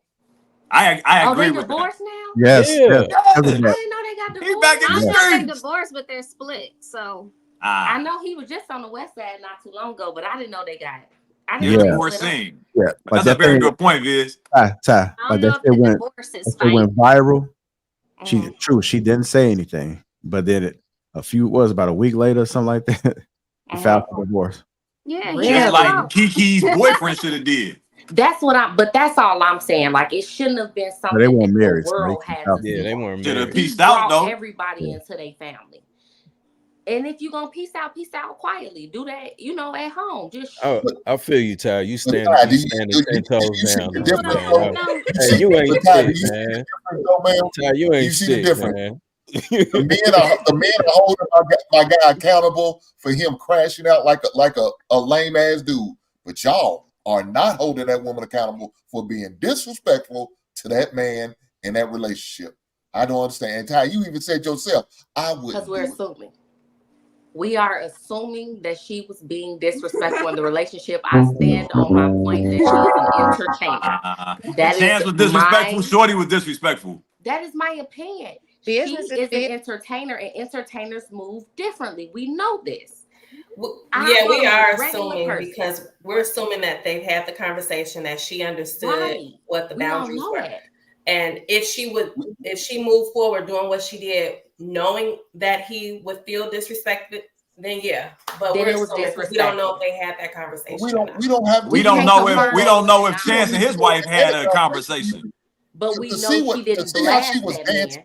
To see how they was dancing on each other and she was saying it all in his face and being all lovey-dovey, that's disrespectful. She got a whole man. I mean, there's no way I would be okay with my wife doing all that shit. Singing the Usher song. How you said you wouldn't do it because it's disrespectful to your man. But now you say it's okay because she's an entertainer. That's a weak excuse, Ty. You gotta come off that. You gotta come off that. I can't. This nigga Chance. I'm willing to that on. This nigga Chance got a whole song called Juke Jam. He a dancing ass, rapping ass nigga. What you think he gonna do in a party, at a festival, at that. Nigga, you gonna juke on Who a something. dancing rapper? Chance ain't never been a dancing person. He was That never on motherfucker, stage doing hey, grams that and motherfucker, stuff. He hey, never no, did. He never did it. no, So stop him it, to be at a bro. festival Them doing motherfuckers come grams from that is D-Lo era, over. dog. They come from that D-Lo era, that juke jam era, dog. I ain't Don't never do that. seen, Right. hey, like I ain't never Yes, seen we Chance do. laid out. We come Hey, from that era, I and ain't he never was seen not Chance doing laid it. out like that. The way he was getting rolled on it with that chick riding him. I'm like, Man, come on, Because get Lapeef bro. Chance ain't never. That motherfucker bop to the He left was all doing, day, no, he bro. didn't. He was doing that's all he did. He didn't dance. He ain't do juke jam. He ain't used to roll at the Dance ring. steel person. He ain't used to roll at the ring. He ain't do Stop. all of that. Cut it out. We not finna do that. We Stop. not gonna do that. Stop. That was not think- him. Stop. So, okay, wait. So let me ask you all this, guys. If you all were at a concert, if it was Beyonce, Megan Good, I don't know, Tiana Taylor, somebody like that, some sexy, appealing performer, J-Lo. and you left your baby mama, wife, Look, see, girlfriend, or gotta whatever at home, and you went to that concert, and one of those women pulled you up on the stage, are you gonna say, nope, I can't do it, I'm not doing it? Me and my wife had a talk if this is beyond her Yeah, boundaries. we I talked can't about do this it. before the concert. We talked You about can't it. do it. I personally would not. I wouldn't go. I wouldn't do it. You wouldn't go to the concert, or you? I would go to the on concert. I'll go to the concert, but I ain't getting on stage, and you know what I'm saying. I ain't doing all of that. Nah, I'm straight. There was this All right, one. hold on, Vic. Let everybody Go else. ahead, my bad. You have new stories. Right. You know, I'll dive in, man. I'm finna go about to tell refill. us the whole story. Your favorite performer is performing. Would you go on stage if she pulled you up there? So, in my opinion, if my shorty is at the crib and she know I'm going to the Tiana Taylor concert, Tiana Taylor is known for snatching niggas and bringing them on stage. Before I leave, and you know, if I get picked tonight, I'm on that shit. That's the conversation. Exactly. That's the So conversation. it's the same you're thing, going. but it's No, okay for I'll men pass. to do it. It's not disrespectful. Well, I don't think all the It men don't matter if answer. it's a man or a woman. If y'all have the conversation and agree. I know Okay, y'all even agree if you with him. didn't have the All conversation. Western men didn't answer yet. Pink, go ahead. Pink. This is No. without the conversation. I'm saying This is just freestyling. You live in your life. Y'all didn't have a conversation. Not if that's not how I move, then no. If that's not how I move, then no. If I'm a Tiana Taylor fan and I'm on that, we had a conversation, hell yeah. Let me answer, man. So my answer is no. I wouldn't do that. Okay, you're not going on stage. I could No, believe ma'am, it. I'm not. I could believe he's not gonna get on the stage. Oh, you think I'm gonna get on the stage? Ty, you ain't shit, Ty. Viz, Damn. I was. I'll 5'8" on the him. I'll street, 5'8" man. him. Hey, Ty, I like you for a bit. I'll We 5'8" was him. on the street. You ain't shit today, You was in the middle, Viz. You in the middle. But I know feel like Calvin you definitely just said going that on you the would stage. go on stage. Like, Yes, and I would have the proactive conversation. I would have a proactive conversation too. Hey, Calvin ain't having a conversation. I'm in. I'm gonna be respectful. If this woman knows that you are a Tiana Taylor fan and she knows that Tiana Taylor be snatching niggas, those We are gonna have talked about it. without conversation. It wasn't no conversation, going. Raimi. He said he gonna say a statement. You know I'm getting on the stage. Yeah, it ain't even that's the conversation. That's a statement. He letting it be known. He said, "I'd rather ask for apology than ask for forgiveness." That's what he said. That's what Calvin. What he say? Yeah, he said, "I read." Lapeef, what you doing? Okay, next No, call. I'm not hopping on stage. You not getting on stage? Out of respect for your woman, or just because it's out of your character? Right. It'd be out of respect for, well, I would say character. I mean, I don't see myself doing it, but also out of respect for the woman. You know, if we hadn't had a comment, if that's not me, similar to what Calvin said, if that's not how I typically roll, I'm laid back, chill. So I'm not at the parties, I'm wilding out anyway. But even if the opportunity was there, I still think it'd be disrespectful, at least if I have a conversation with her, because I always had this thing where which side of the spectrum I want to be on. That's a little bit on the risky side because I don't know what the outcome could be. So I'd rather play it safe and at least have a conversation. Well, in this day and age, people go by that saying YOLO. Okay. So they feel like, hey, this is the only time this is ever gonna happen. I know I'm not going home with this person. It's fun. I'm living my life. But to me, they just humans. They just regular folks. I don't ever put nobody on the pedestal like that where I have to go do this shit. Like, yeah, I understand. They regular folks. Yeah. Tiana Taylor, Beyonce, Kevin Samuels, all the people. They just regular folks to me. Hey, especially if Tiana been on stage, she been performing for an hour and she pulled me up there, she want to dance on me. You know what I'm saying? And I get up there and that thing stinks. Hey, that's gonna fuck up my whole. That's gonna fuck up my whole understanding. It's gonna ruin the fantasy. It's gonna ruin the fantasy. You're gonna be sniffing. I'm getting on that stage. That's on brand for me though. But I'm having that conversation out of all respects. You know. We know. Why you go? Yeah, like I can see Calvin getting on that stage. Sure, pick me. He gonna put his arm up right. I don't give a fuck. You get for sure. You know, motherfuckers be in it too. You know, motherfuckers get on stage and they be in it. You would think they're part of the act. Yes, that literally happened to me. I got picked to come on stage to do the grand finale of a luau. Yeah, they pick people first before they even go up there. They don't just randomly say you. They're gonna ask those people before they even go up on stage to see if it's okay. So they're getting selected prior to the actual, performance. So you think KeKe she was asked about coming on there prior? Yeah, you knew KeKe was gonna be there.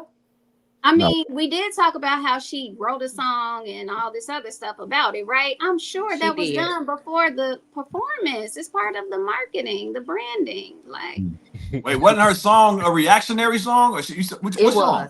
It was a reactionary song, but it was probably it came out real fast, real quick with a whole video. Freestyle, 16 bars, nigga. What? Yeah. I don't know. All right, y'all. Let me go get through these super chats. Symptoms $10 says I have 87% first day smash at the least second date, and I'll buy breakfast, lunch, and dinner. If they want to connect again, we can. If not, go separate ways. That's why Matthew gifted 5 Lapeef memberships. Salute to you, sir. Thank you, Mr. Dale Matthews. And Big Ant, $10. Not the only one.